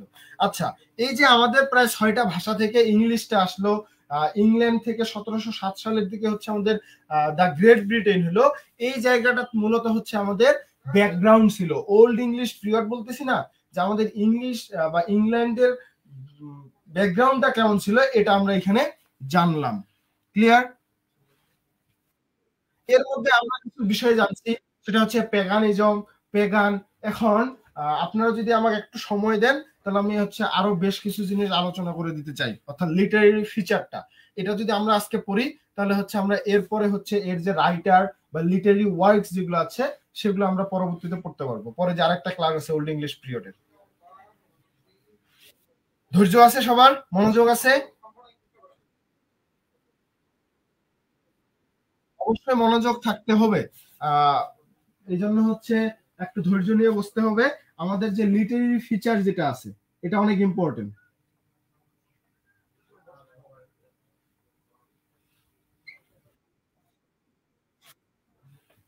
ওল্ড ইংলিশ পিরিয়ডে লিটারেরি ফিচার আমরা এই জায়গায় কি কি ফিচার পাই, এটা ক্যারেক্টারিস্টিক্সটা কি কি, এই ওল্ড ইংলিশ পিরিয়ডের ক্যারেক্টারিস্টিক্স কি কি ছিল, কি কি বিষয়গুলো আমরা পাই একটু লিখি তাহলে বুঝতে পারবেন। আমরা প্রথমে যেটা পাবো, অনেকে নোট করতেও পারেন, যেটা পিডিএফ আপনাদের দিব সেখানে আমি যে এখন যেভাবে লিখবো সেভাবে গোছানো পাবেন না, সেখানে ভাগ ভাগ করা আছে। তো এটা যদি লিখে নেন তাও হবে, বা পরবর্তীতে ক্লাসটা তো আপনাদের কাছে থাকতেইছে, সমস্যা নেই। নর্স মাইথোলজি, এই যে নর্স মাইথোলজি অথবা হচ্ছে আমাদের জার্মানিক মাইথোলজি, নর্স মাইথোলজি বা জার্মানিক মাইথোলজি। এখন একটু চিন্তা করেন তো, আমি বলছিলাম তারা কি ছিল, পেগানিজমে বিশ্বাসী ছিল না এই সময়। যখন জার্মানরা, অ্যাংলো স্যাক্সন জুটসরা মূলত এই জায়গার মধ্যে আসলো, ব্রিটনের কাছে আসলো, তখন তারা কিছু হচ্ছে তারা এই যে যারা পেগান ছিল, দেবদেবীতে বিশ্বাসী ছিল, এরকম কিছু গল্প ছিল, দেবদেবীদের নিয়ে সবসময় গল্প করতো। যুদ্ধে যাবে তারা হচ্ছে সেই দেবদেবীদেরকে পুজো করতো, অর্চনা করতো, স্মরণ করতো, করে যেত। তো এই মাইথোলজি গুলো, তাদের যে গল্পগুলো ছিল এগুলো পুরোটাই হচ্ছে এরকম দেবদেবী ভিত্তিক। তো এই যে মূলত হচ্ছে এই জার্মান মাইথোলজিটাকে এখানে নর্স মাইথোলজি বা জার্মানিক বলা হচ্ছে। ক্লিয়ার?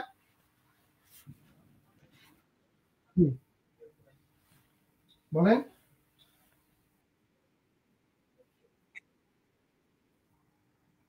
না, এরা তো পরবর্তীতে একেবারে খ্রিস্টিয়ান হয়ে গেল। এরা জলদস্যু। জলদস্যুদের আসলে কোন ধরনের ধর্মনীতি এদের কিছু থাকে না। পরবর্তীতে যখন খ্রিস্টানিটি আসলো, এটা হচ্ছে জার্মানরা। জার্মানে এরা তো উপজাতি ছিল, জলদস্যু ছিল, কিন্তু জার্মান তো একটা, সেখানে একটা জাতি ছিল। মেইন যে কিছু বিষয় ছিল, তারা মূলত হচ্ছে এই ধরনের কিছু বিশ্বাসী ছিল। তাদের যে গল্পগুলা ছিল, তাদের যে মাইথোলজি আছে, আমাদের বেঙ্গলি মাইথোলজি কোনগুলো বলেন তো? পৌরাণিক কাহিনী কোনগুলো, মাইথোলজি কোনগুলো আমাদের? চর্যাপদ কি আমাদের মাইথোলজির মধ্যে পড়ে? আমাদের বেঙ্গলি মাইথোলজির মধ্যে পড়ে মহাভারত,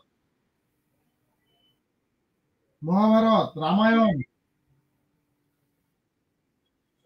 মহাভারত, রামায়ণ, এই ধরনের লেখাগুলোকে আমরা পৌরাণিক মাইথোলজির মধ্যে পেয়ে থাকি। ঠিক এইরকম কিছু লেখা আছে যেগুলো হচ্ছে মূলত হচ্ছে জার্মানিক ল্যাঙ্গুয়েজ বা অন্য কোনো ভাষায় লেখা ছিল। এগুলাকে মূলত হচ্ছে তাদের সেই সময়ের লিটারেরি, অর্থাৎ আমাদের হচ্ছে লেখার বা এই জায়গার যে ওয়ার্ডস গুলো ছিল, এই জায়গায় বই যেটা ছিল বা লেখার স্টোরি গুলো ছিল, এই জিনিসগুলো আমরা সেখানে পাই। দ্বিতীয়ত যে বিষয়টা আমরা পাবো সেটা হচ্ছে পেগানিজম।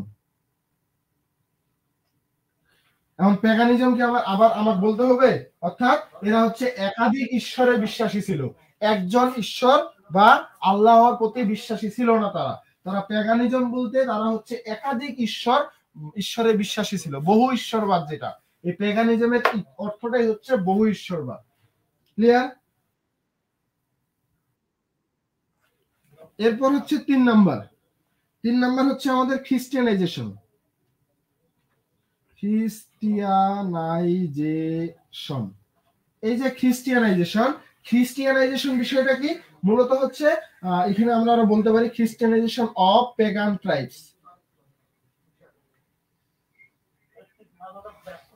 এই যে পেগান ট্রাইবস, অর্থাৎ মূলত ওই যে অগাস্টান আমাদের 599 সালের দিকে যখন খ্রিস্টিয়ানিটি নিয়ে আমাদের এই যে ইংল্যান্ডের এই অবস্থাটাতে আসলো, প্রায় 599 বা একজন বলছিল 97, আমি 99 পেয়েছিলাম, তখন মূলত এই পেগানরাই মূলত খ্রিস্টিয়ানাইজেশন বা খ্রিস্টিয়ান ধর্মটা বা খ্রিস্টিয়ানিটিটাকে গ্রহণ করেছিল। ক্লিয়ার?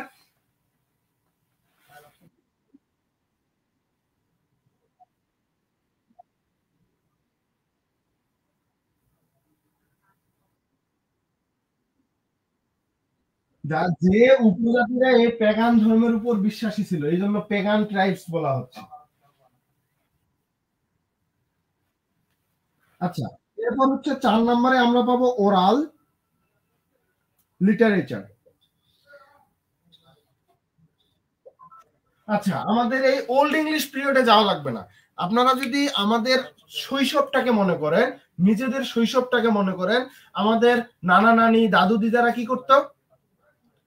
শীতকালে বা অন্য সময় যে কোনো সময় দাদুর বাসায় বা নানার বাসায় বেড়াতে গেলে আমাদের এই জিনিসটা এখন আমি জানি কিনা হয় কিনা, কিন্তু আমাদের সময় আমি এটা পাইছিলাম, আমরা গেলে আমাদের নানা নানি বা দাদু দিদারা কি করতো? শুয়ে একসাথে আমাদেরকে গল্প শোনাতো, যেটা হচ্ছে ওরাল, মৌখিক। মৌখিক ভাবে যে সাহিত্যগুলো ছিল সেগুলোকে আমরা ওরাল লিটারেচার বলি। যেমন আমাদের বিয়ল, এই বিয়ল পুরোপুরি হচ্ছে ওরাল লিটারেচার।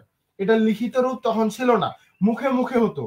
হচ্ছে যে তার দাদা তাকে বলছে, তার দাদা তাকে বলছে, এইভাবে, অর্থাৎ তার নানা বলছে, এইভাবে শুনে শুনে এটা পরবর্তীতে এটা হচ্ছে লিখিত রূপ নিয়ে আসা হয় বিয়ল্পের। বা এই ধরনের এই ওল্ড ইংলিশ পিরিয়ডে বেশিরভাগ লেখাই আমরা ওরাল লিটারেচারে পাই, এবং এগুলা হচ্ছে আননোন। এটা কারা লিখেছে, কে বলেছে, এটা কিন্তু কেউ জানে না, সবাই শুনেছে। ক্লিয়ার? এই জন্য ওরাল লিটারেচারটা আমরা ওল্ড ইংলিশ পিরিয়ডে পেয়ে থাকি। এরপর যদি আমরা 5 নম্বরে খেয়াল করি, তাহলে আমরা 5 নম্বরে পাবো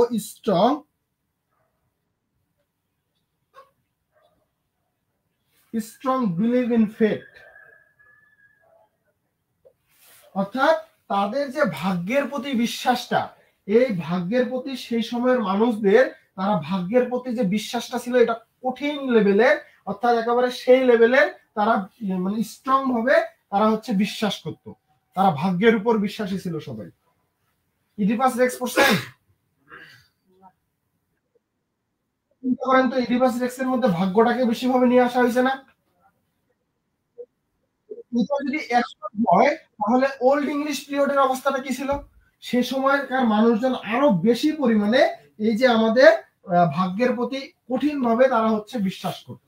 এজন্য আমরা এখানে পাই যে strong believe in faith. Clear?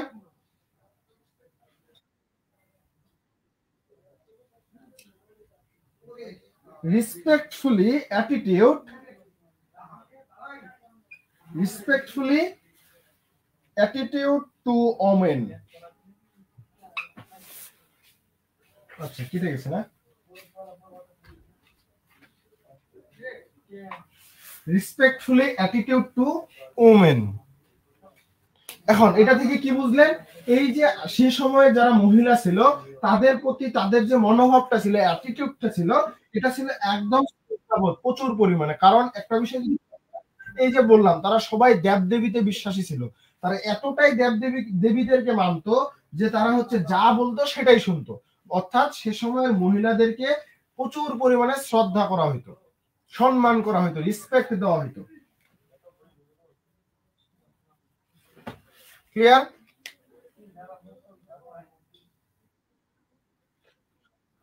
আচ্ছা, এরপরে হচ্ছে আমরা এখানে পাবো একটা নতুন বিষয় আপনাদের সামনে নিয়ে আসি, সেটা হচ্ছে use of unique letters. Use of unique letters. এখন ইউনিক লেটার্সটা কি? মূলত এই যে অ্যাংলো স্যাক্সন জুটসরা আসলো, এরা মূলত হচ্ছে এখানে মূলত 33টা লেটারকে, সরি 31টা লেটারকে মূলত হচ্ছে তারা সাথে করে নিয়ে এসেছিল। এই 31টা লেটার থেকে বর্তমানে ইংরেজিতে লেটার কয়টা? এই কাটসাপ 31টা থেকে বর্তমানে 26টা লেটার আছে।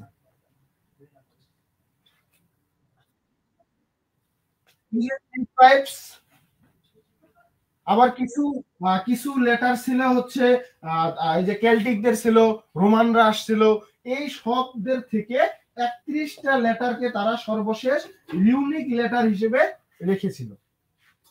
ক্লিয়ার? জি।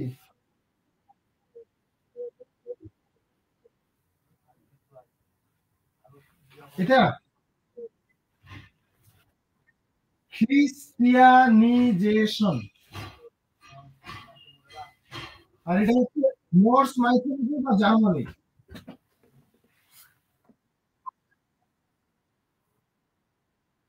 CHRIS, খ্রিস, TIA,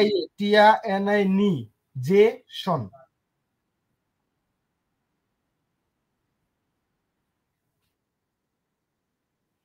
খ্রিস্টান যে ধর্মটা আছে, খ্রিস্টিয়ানিটি, এই খ্রিস্টিয়ানিটির প্রভাবটা পেগান ট্রাইবসের উপর যে পড়েছিল, এটাকে খ্রিস্টিয়ানাইজেশন বলা হয়।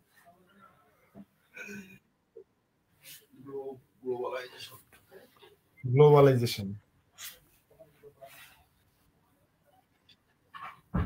সুমাইয়া আক্তারিভা, কথা বলা শেষ হলে মিউট করে নিয়ে রাখ, সাউন্ড আসতেছে আপনার এখান থেকে। আচ্ছা, এই যে 7টা লিখলাম, 7টা ক্লিয়ার? ইউনিক লেটার ক্লিয়ার হইছে? ব্রড কোশ্চেনের এই এক একটাই হচ্ছে পয়েন্ট হিসেবে লেখা যাবে। যা লিখে দিচ্ছি এগুলাই হচ্ছে পয়েন্ট আকারে আমরা ব্রড কোশ্চেনে লিখতে পারবো। অর্থাৎ আমাদের শুধু চিন্তা করতে হবে কোন জায়গায় কোন বিষয়টাকে বসাবো। বুঝেছেন? আচ্ছা, আমরা হচ্ছে ইউজ অফ ইউনিক লেটারস পর্যন্ত লিখলাম। এরপরে হচ্ছে আমরা 8 নম্বরে আসি। 8 নম্বরে আমরা পাবো রিলিজিয়াস রাইটিং।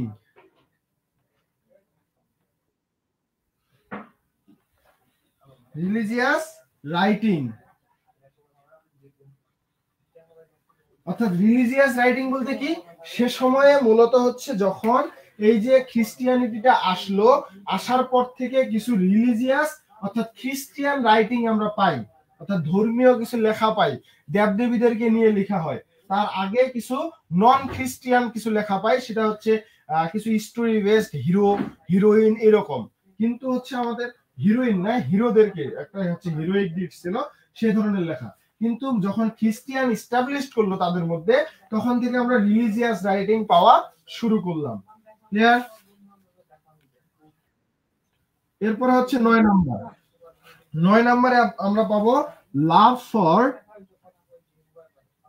এটা কিন্তু আপনাদের এবিসি বইয়েও আছে, কিন্তু সেখানে এত শর্ট করে নাই, অনেক বড় বড় সেন্টেন্স আছে, সেগুলোকে আমি শর্ট করে আলাদা আলাদা করে নিছি। Love for adventures. এখন অ্যাডভেঞ্চারস মানে কি, যে কোনো ধরনের হইতে পারে, কঠিন কিছু জিনিসকে ভালোবাসতো তারা। যেমন হচ্ছে তারা হচ্ছে সে সময় সি অ্যাডভেঞ্চারস করতো, সমুদ্রে ভ্রমণ করা একটা অ্যাডভেঞ্চার ছিল। কারণ ঝড়ের মধ্যে কবলে পড়লে কি হইতো, একেবারে জাহাজ ডুবে যেত।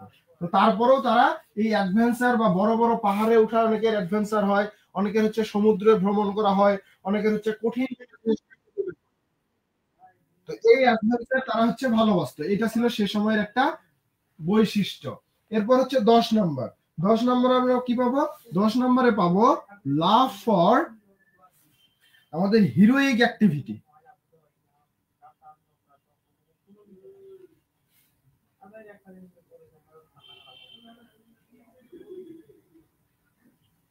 হিরোইক অ্যাক্টিভিটি অর্থাৎ সে সময় যারা যে লেখাগুলো আমরা পাই, বিকল্প, যদি কেউ বিকল্প পড়েছেন এখন পর্যন্ত, সামারি বা যাই বলেন না কেন, গল্পটা জানেন বিকল্পের? অর্থাৎ হিরো যারা থাকে, একটা মুভির মধ্যে যদি হিরো দেখেন, সে কি করে, তার যে হিরোইক যে অ্যাক্টিভিটিটা থাকে সেটাকে সেই হিরো ভালোবাসে। তো ঠিক এরকম এখানে যেমন বিকল্পে যে আছে, সে মূলত হচ্ছে যুদ্ধ করতে ভালোবাসতো, তাকে সবাই ডেকে নিয়ে যেত, বড় বড় হচ্ছে ড্রাগনকে মেরে ফেলতেছে, বড় বড় দৈত্যকে মেরে, মনস্টারকে মেরে ফেলতেছে। ঠিক এরকম এক ধরনের হিরোইক অ্যাক্টিভিটি তারা হচ্ছে পছন্দ করত। ঠিক আছে? 11 নম্বর, ইউজ অফ আইরনি,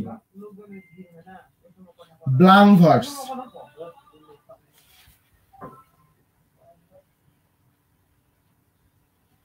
দেখেন, use of irony blank verse, irony blank verse এগুলো পড়ছেন আপনারা ফার্স্ট ইয়ারে?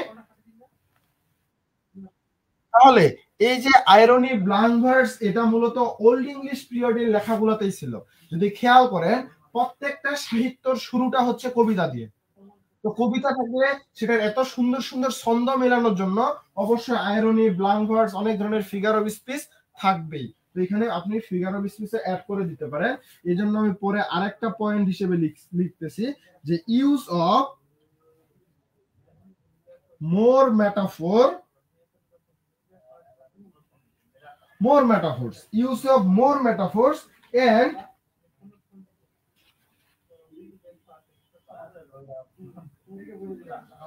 less similes, মানে অনেক সিমিলির থেকে অনেক বেশি পরিমাণে আমাদের মেটাফোরকে সে সময় ব্যবহার করত। Is the practice of time, সে সময় মূলত হচ্ছে আমাদের এই যে সেই সময়ে সিমিলির থেকে মেটাফোরটাকে বেশি ব্যবহার করা হতো। ক্লিয়ার হয়েছে? আচ্ছা, এই সময় হচ্ছে কমপ্লিকেটেড ল্যাঙ্গুয়েজ ব্যবহার করা হতো।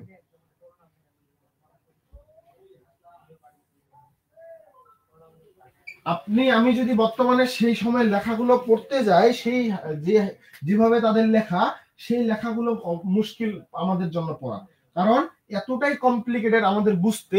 আমরা পড়তে পারবো কিন্তু হচ্ছে বুঝতে এতটাই কষ্ট হবে যে আমরা আসলে সবকিছু বুঝবো না। এই জন্য আমরা এখানে কমপ্লিকেটেড ল্যাঙ্গুয়েজের ব্যবহার পাবো। ঠিক আছে?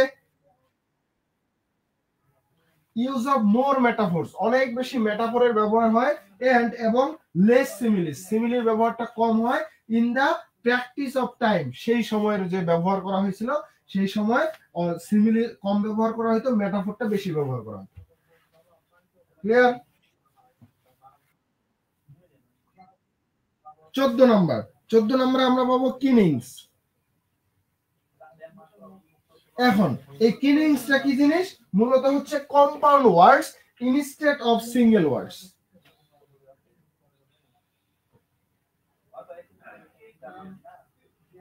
compound words instead of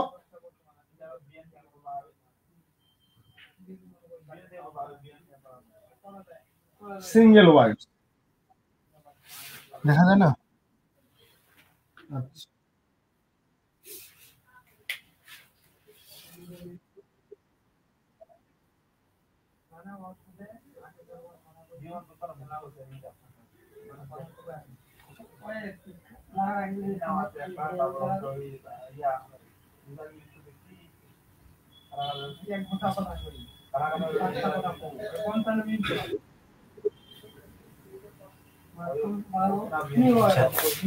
ঠিক আছে।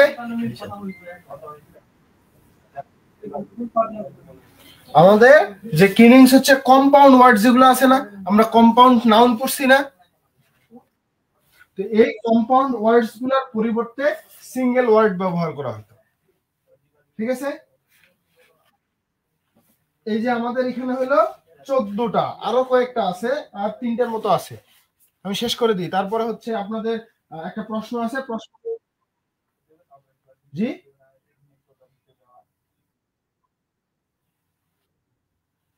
কি লিখে দিব?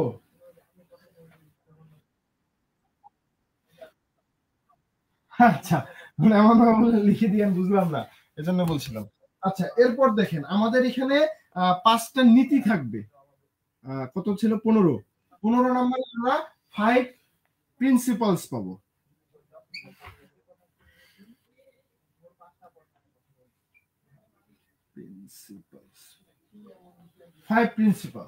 এখন 5টা নীতি কি কি ছিল? এই ওল্ড ইংলিশ পিরিয়ডের 5টা নীতি ছিল। এক number responding of nature,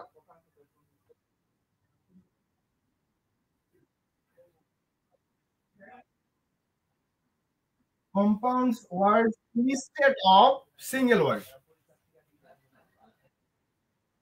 instead of single word। হ্যাঁ, দেখেন 5টা নীতি ছিল, তার মধ্যে প্রথমটা কি? রেসপন্ডিং অফ নেচার, অর্থাৎ কি এই যে আমাদের প্রকৃতি আছে, প্রকৃতি কি আমাদেরকে রেসপন্স করে না? ঠিক আমরা মানুষরা প্রকৃতির প্রতি রেসপন্স করি, এটা একটা নীতি ছিল সে সময়। 2 নম্বরে কি ছিল? Love for personal freedom.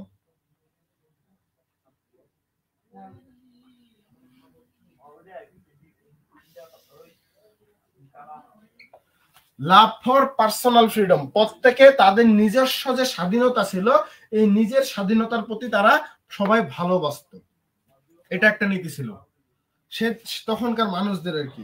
তারপর সে সময় আরেকটা নীতি ছিল love for religion,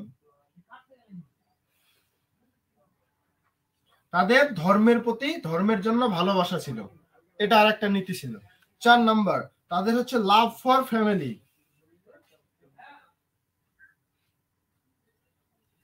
love for family. Last যেটা 5 নাম্বার সেটা হচ্ছে স্ট্রাগল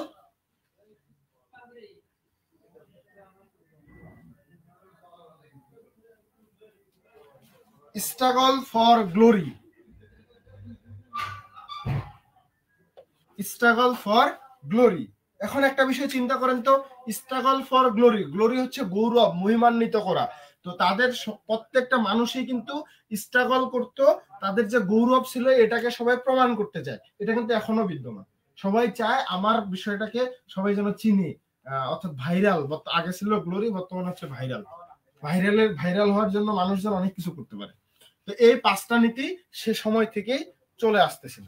এই নীতিগুলো কিন্তু এখনো আমাদের মধ্যে বিদ্যমান। কি বিদ্যমান আছে? আচ্ছা, এরপর হচ্ছে 16 নাম্বার যেটা, সেটা হচ্ছে আমাদের most of the literary works.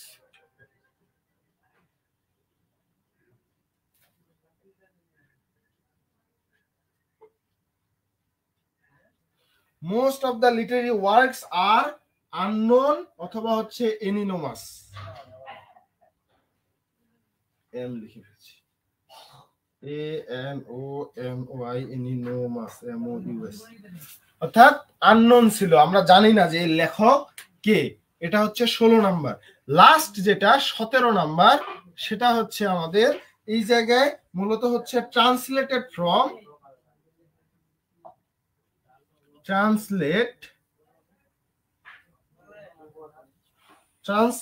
From Bible and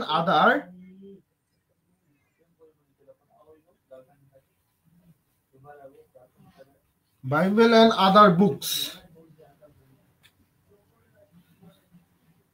sorry other literature লিখলে বেটার।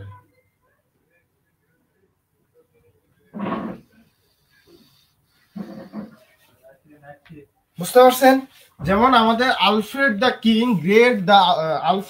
গ্রেট কিং, ইনি মূলত হচ্ছে আমাদের অনেকগুলো জায়গা থেকে, অর্থাৎ বাইবেল থেকে অনেকগুলো ট্রান্সলেট করছে, বাইবেলের অনেকগুলো ক্যারেক্টারকে, তারপর হচ্ছে মূলত অনেক অন্য ভাষার সাহিত্যকে ট্রান্সলেট করে তিনি সেই সময় অনুবাদ করে ইংলিশে, বা তাদের যে সে সময় ইংলিশ ভাষা সেটাতে তিনি ট্রান্সলেট করে পড়ার উপযোগী করে তুলেছিল ওল্ড ইংলিশ পিরিয়ডে।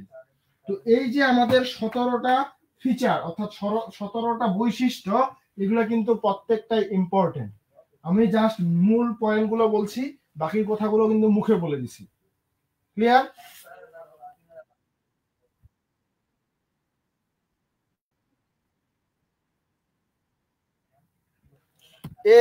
ANONY MOUS বলেন।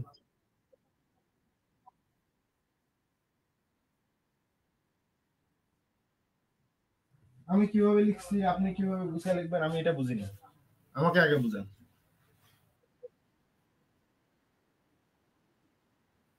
আমি তো বললাম, আমি আপনাদের মূল পয়েন্ট গুলা বলছি। এখন সব যদি আমি লিখে দিতে চাই তাহলে এটা তো আর 10টা ক্লাসও শেষ করতে পারবো না। যখন আপনাদের ব্রড কোশ্চেন বা শর্ট কোশ্চেন আমরা পড়া শুরু করবো, যেমন আজকে একটা শর্ট আছে, সেখানে শর্ট কোশ্চেনে আপনি এভাবে লিখতে পারেন, সমস্যা নাই। কিন্তু ব্রড কোশ্চেনে তো প্রত্যেকটার ব্যাখ্যা দিতে হবে, আর সব তো এক জায়গায় পড়তে হবে না। আমি 17টা পয়েন্ট দিছি আপনাদের, এই 17টা পয়েন্টের বাইরে আর পড়তে হচ্ছে। বুঝতে পারছেন? এখন নেক্সট যে ক্লাস আছে আরেকটা, সেই ক্লাসে আমরা হচ্ছে পড়বো বাকি যে লিটারারি ওয়ার্কস গুলো আছে, কে কোনটা লিখছে, এই যুগের সাহিত্যগুলো কোনটা কি আছে, সেই বিষয়টা আমরা সেখানে জানবো। তার আগে আজকের একটা শর্ট কোশ্চেন ছিল, সেটা আর পড়ায় দেওয়ার সময় হবে না, তারপর আমি হচ্ছে আপনাদেরকে নোটটা এখানে দেখাচ্ছি, আপনারা নিজেরা দেখলেই বুঝতে পারবেন।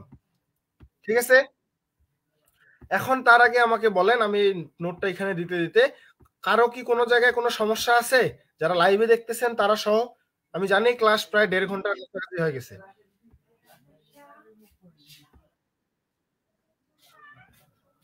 আচ্ছা, ক্লাস কি বুঝতে পারছেন সবাই?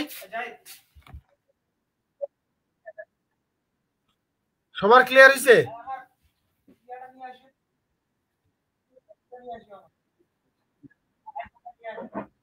কে যেন কি বললেন, হইছে কিন্তু, কিন্তুটা কি আবার বলেন।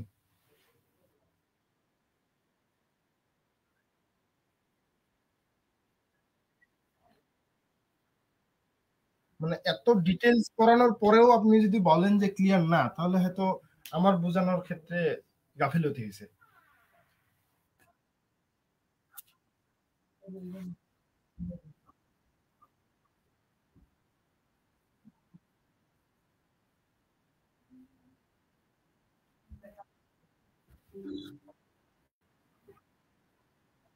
আপনি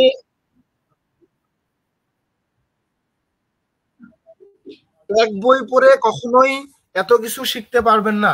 সব থেকে যেটা কষ্ট লাগছে যে আপনারা লাইভ ক্লাসটাতে হাতে গোনা দুই একজন, দুইজন বা তিনজন ছাড়া বাকিরা কেউ মেনশন করেননি। আপনাদের কি ফ্রেন্ড সার্কেল নাই, নাকি মেনশন করলে আপনাদেরকে গালি দেয়, কোনটা? যারা নাই দুই একজনকে খুঁজে বের করেন, যারা আছে তাদেরকেও মেনশন করেন। অনেকে তো ক্লাসে নেই। আচ্ছা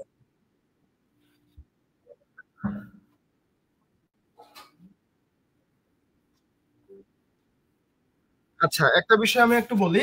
আজকে একজন বলছিলেন যে পেইড ক্লাস, ফ্রি ক্লাস, হয়তো বিষয়টা আমি বুঝতে পারি নাই, বা উনি কি বলছে এটা আমি বুঝি নাই।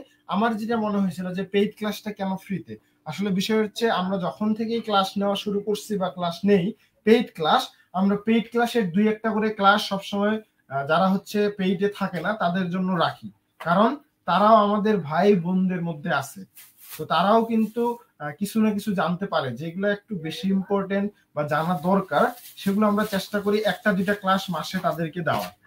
কারণ হচ্ছে তারাও কিছুটা জানার চেষ্টা করুক। অনেকে আছে যে ক্লাসগুলো করতে পারে না, সবাই কিন্তু পেইড ক্লাসে থাকে না, অনেকের ভালো লাগে অনেকের লাগে না। যদি তাদের এই ক্লাসগুলো কোনোভাবে উপকার হয়, তারা যেন একটু দেখতে পায়, এই জন্য দুই একটা মাসের ফ্রি পেইড ক্লাসগুলো আমরা এভাবে মেইন গ্রুপে ফ্রিতে দিয়ে থাকি। এতে কি আপনাদের কোনো সমস্যা আছে? আমরা কিন্তু যেমন হচ্ছে তারা এই যে নোট বা হচ্ছে পিডিএফ তারা কিন্তু এটা পাবে না, কিন্তু যারা পিডি আছে তারা কিন্তু পাচ্ছে। এখানেই তো একটা বড় পার্থক্য। হ্যাঁ, আমরা যা পড়াইছি ক্লাসের মধ্যেই সব দিয়ে দেওয়া আছে, এখান থেকে কোনোটাই বাকি নেই। আপনি যদি একটু খেয়াল করেন আজকের যে নোটটা আছে, প্রশ্নটা হচ্ছে write a short note on the major features of Anglo Saxon poetry. খেয়াল করবেন, অ্যাংলো স্যাক্সন পিরিয়ড বলেনি, অ্যাংলো স্যাক্সন পিরিয়ডের যে পোয়েট্রি গুলো আছে সেই পোয়েট্রি গুলার মধ্যে যে বৈশিষ্ট্যগুলো আছে সেগুলো চাইছে। এখন আমরা যদি লিটারি ওয়ার্ডস গুলো পড়তাম তখন এই প্রশ্নটা আরো ভালোভাবে বুঝতেন, কিন্তু এখনো বুঝবেন কেন, আমি ফিচার গুলা পড়াই দিছি। ফিচার গুলা পড়ানোর ক্ষেত্রে আপনারা বাকি সবকিছুই বুঝবেন। দেখেন এখানে ক্লিয়ারলি বলছে, the poetry written or composed before the Norman quest in 166 eddy is widely known as old English poetry or Anglo Saxon poetry. অর্থাৎ আমাদের ওল্ড ইংলিশ পিরিয়ডের পরের স্টার নাম কি? Anglo Norman period. তো এই জন্য এই যে নরমান কুইস্টের পূর্বে, বিফোর আমাদের যে পোয়েট্রি রিটেন বা কম্পোজ করা হয়েছিল, সেগুলার কি কি ধরনের বৈশিষ্ট্য বা ফিচার আমরা পাই সেগুলো আমরা যদি খেয়াল করি, এই জন্য বলতেছে this poetry has some special characteristics which are as flows.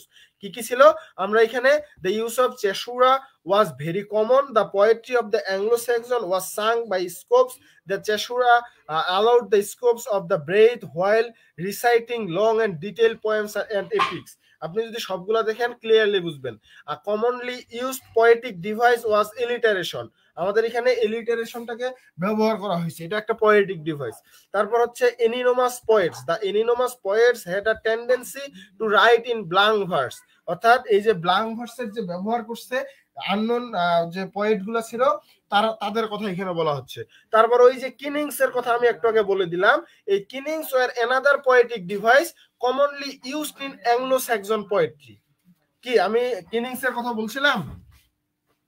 Figure of speech, blank verse, alliteration, irony, সব জিনিসগুলো আমি আপনাদের ফিচারের মধ্যেই বলে দিছি। তারপর একটু খেয়াল করেন, তারপর আছে some Anglo Saxon poems were mean to be a moral lesson to the listener. কিছু কিছু আমাদের যে পোয়েম গুলো আছে এগুলো মূলত একেবারে নৈতিক শিক্ষা দেয় আমরা যারা লিসেনার আছি তাদের প্রতি। দ্য নোট অফ মিলানকলি, কিছু কিছু ইলিজিয়াক আছে, or elegiac note was prevalent in the great number of poems. আমরা যখন রাইটিং গুলা পরে ক্লাসে পড়বো তখন দেখবেন যে কোনগুলা এলিজিয়াক, কোনগুলা ইলিজি, কোনগুলা এপিক বা মহাকাব্য, এই জিনিসটা তখন আমরা পাবো।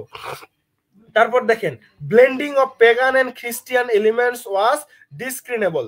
অর্থাৎ একটা বিষয় খেয়াল করেন, যেটা পেগান বলতেছে সেটা আমরা এখানে পড়বো নন খ্রিস্টিয়ান, আর একটা হচ্ছে খ্রিস্টিয়ান, এই যে দুটা বিষয়।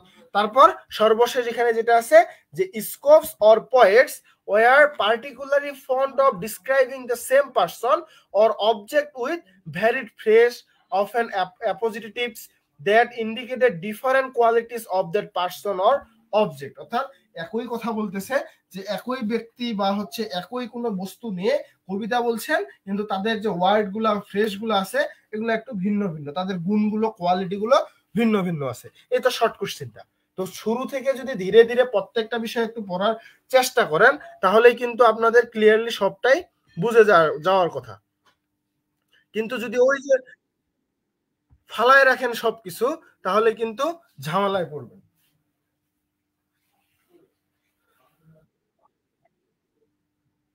একেবারে সর্বশেষ যেটা আমি বললাম যে পয়েন্টটা আছে সেখানে একটু খেয়াল করেন তো কি আছে।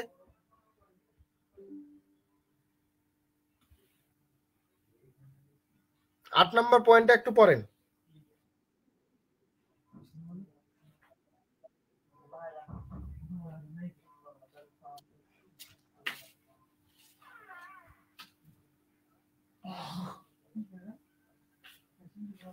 আচ্ছা, এরপরে দেখেন মূলত হচ্ছে আরেকটা বিষয় যেটা বললাম সেটা হচ্ছে আমাদের যে আজকের যে ক্লাসের নোটটা ছিল সেটা একটু দেখে নেন।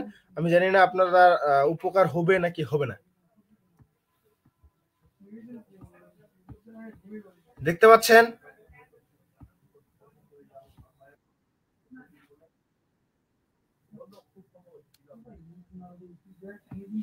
ওকে, একটু খেয়াল করেন এখন নোটটা। এই যে এখানে প্রথমে হচ্ছে ব্রিফ হিস্টোরি করা আছে, একটা ব্রিফ করা আছে এখানে। তারপর হচ্ছে হিস্টোরিক্যাল ব্যাকগ্রাউন্ড যেটা বলছিলাম এখানে একটু সংক্ষিপ্তভাবে দেওয়া আছে। তারপর হচ্ছে আমাদের যে ওল্ড ইংলিশ পিরিয়ডটাকে কিভাবে ডেভেলপ করা হয়েছে এটাকে এখানে দেওয়া আছে। কয়েকটা 4টা ডায়ালেক্টে দেওয়া আছে। ওই যে আপনার হচ্ছে নর্দাম্বিয়ান বা নর্থ ডায়ালেক্ট কারা নিয়েছিল, তারপর হচ্ছে ল্যাঙ্গুয়েজ অফ মিডল্যান্ড ছিল, মিডিল যেটা, সাউথ ইস্ট ছিল, ওয়েস্ট স্যাক্সন ছিল। তো এই জিনিসগুলো এখানে পুরোটাই দেওয়া আছে। এই যে ক্যান্টিশ, অর্থাৎ ক্যান্ট যারা তাদেরকে ক্যান্টিশ বলতেছিল, মেরিকা যারা ছিল তাদেরকে মেরিকান ডায়ালেক্ট বলতেছিল, নর্দাম্বিয়ান যারা ছিল তাদেরকে নর্দাম্বিয়ান অথবা নর্থ ডায়ালেক্ট বলতেছিল। এই বিষয়গুলো পড়লেই বুঝবেন। এখন এখানে কিছু ইম্পর্টেন্ট ফ্যাক্টস আছে। এই ইম্পর্টেন্ট ফ্যাক্টস গুলো কি কি, যে যে পয়েন্টগুলো আমি ফিচারের মধ্যে দিছিলাম সেগুলো আছে। Christianization of the pagan tribes, beginning of the writing in, এই যে এই বিষয়টা আমি মানে বলি নাই যে 17th সেঞ্চুরি থেকে এই লিটারেচারটা মূলত পরবর্তীতে লেখা শুরু হয়। তার আগের গুলো তো কি ছিল, ওরাল, মৌখিক, যাদের কোনো মানে কে লিখছে এটা পাওয়া যায় না। কিন্তু 7ম শতাব্দী থেকে মূলত এই লেখাগুলো শুরু হয়েছিল একদম লিখিত ভাবে, কারা লিখলো এটা। সেখানে ডেভেলপমেন্ট অফ এডুকেশন, আমাদের যে শিক্ষানীতি আছে আলফ্রেড দ্য কিং, এনার হাত ধরে আমাদের শিক্ষার উন্নতি শুরু হয়েছিল। লাইফস্টাইল বেসড অন 5 প্রিন্সিপালস, আমাদের 5টা নীতির কথা বলছে, সেই 5টা নীতি আবার এখানে দেওয়া আছে আলাদা করে। ক্লিয়ার? তারপর মেইন লিটারারি ফিচার্স আছে, anonymous literary works, domination of paganism, strong believe in faith, absence of romantic love. আচ্ছা, আমি কি এটা আপনাদের লিখে দেইনি না? Absence of romantic love mistake হয়েছে মনে হয়। অ্যাবসেন্স অফ রোমান্টিক লাভ বলতে সেই সময় লেখাগুলোর মধ্যে আমাদের যে রোমান্টিকতা এটা আসে না, কারণ সেখানে হিরো হিরোইন, লুতুপুতু এই ধরনের জিনিস সেখানে ছিল না ওল্ড ইংলিশ পিরিয়ডে, এইটার অ্যাবসেন্স ছিল। তারপর হচ্ছে respectful attitude to women, love for adventure, love for heroic activity, complicated language, using metaphor, simile, alliteration. আর একটা হচ্ছে এন্ড রাইম ইজ ইগনোরড, শেষের যে অন্তমিল যেটা আমরা রাইম স্কিম যেটা বলি এন্ড রাইম, এই এন্ড রাইমটা মূলত ইগনোর করা হয় তখনকার লেখাগুলোতে। এরপরে পাবেন আপনি ফেমাস লিটারি ওয়ার্কস, এই টপিকটা মূলত আপনাদের আমি দিয়ে দিছি, কিন্তু এটা আপনি পরের ক্লাসে পাবেন। এক্সটার বুক, জুনিয়াস ম্যানুস্ক্রিপ্ট, ভার্সেল বুক, তারপর হচ্ছে নাওয়েল কোডেক্স, অর্থাৎ আমাদের এই যে এজের যতগুলো লেখা আছে এই লেখাগুলোকে এই 4টা বুকের মধ্যে পাবলিশ করা হয়েছিল পরবর্তীতে। তারপর হচ্ছে ফেমাস রাইটার, কারা কি লিখেছিল সেটাও আছে, অর্থাৎ পরের ক্লাসের কিছু জিনিস আজকে এখানে দিয়ে দেওয়া হয়েছে। তো যারা পুরো ক্লাসটা, যেমন পলিটিক্যাল কন্ডিশন আছে, তারপর একটা ফাইনাল কমেন্ট দেওয়া আছে, তো একটু চেষ্টা করবেন ক্লাসটা প্রয়োজনে আবার পুনরায় দেখবেন, দেখার পরে এই যে কথাগুলো আমি যা বলছি না কেন একটু নোট করে নেবেন। কারণ হচ্ছে এই সবকিছুই হয়তো নোটে ক্লিয়ারলি ভাবে পাবেন না, কারণ সবকিছু মুখের ভাবে আমি যেভাবে বলে দিছি এই মাধুর্যটা কিন্তু সেখানে ফুটে উঠবে না। বুঝাইতে পারছি?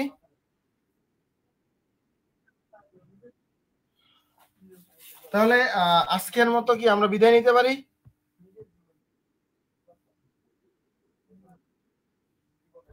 আপনারা কি ক্লাসগুলো করে সন্তুষ্ট নাকি আমাদের প্রতি অসন্তুষ্ট?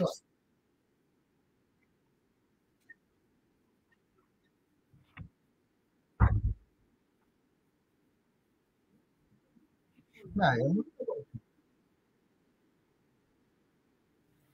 আমরা চেষ্টা করি, আমরা যতটুকু জানি সেই জায়গাটা থেকে আমরা প্রত্যেকটুকু চেষ্টা করব যতটুকু পারি না কেন। যদি আমরাও কিন্তু স্টুডেন্ট, আমরাও পড়াশোনা করি, আমাদের মধ্যেও ভুল ভ্রান্তি হবে, তো এমনটা ভাবার দরকার নেই যে আমাদের ভুল হবে না। আমরা চেষ্টা করি সত্যটা বা একদম সঠিক জিনিসটা আপনাদের জানানোর। অনেকগুলা জায়গা থেকে কিছু তথ্য নেই, আমরা যতটুকু পড়ছি সেই জায়গাটাকে দুইটাকে মিলে আপনাদেরকে বোঝানো। এরপরও যদি কারো বুঝতে সমস্যা হয়, যতক্ষণ না পর্যন্ত আপনাদের সমস্যা হবে আমি কিন্তু এখানে দাঁড়ায় থাকতে বাধ্য।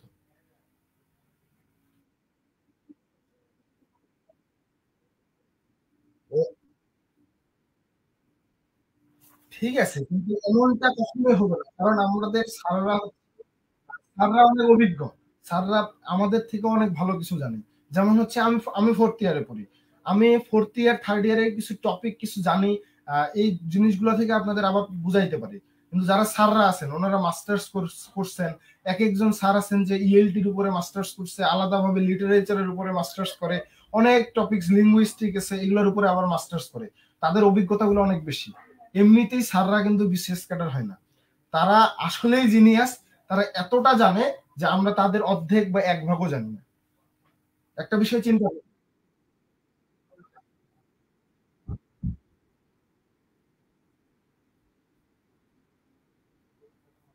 হ্যাঁ, এই জিনিসটা একটু বুঝি, স্যাররাও বুঝে না তা না, স্যাররাও বুঝে, কিন্তু আহ, আমরা একটু চেষ্টা করি একেবারে আপনাদের কাছে যাওয়ার।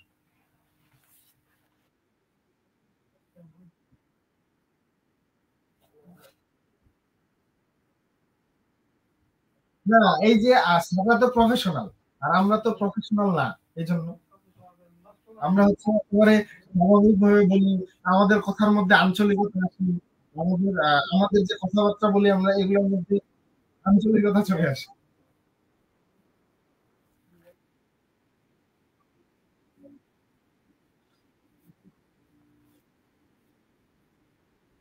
না, বিষয় হচ্ছে সবাই চেষ্টা করবেন, আমাদের কলেজের যে স্যাররা আছে, শোনেন, কলেজের স্যারদের সাথে আমাদের ইউনিভার্সিটির যে স্যাররা আছেন সবার সাথে ভালো একটা সম্পর্ক বজায় রাখার চেষ্টা করবেন, কারণ স্যারদের কাছ থেকে অনেক কিছু শেখার আছে, চাইলেই স্যারদের কাছ থেকে শেখানো যায়।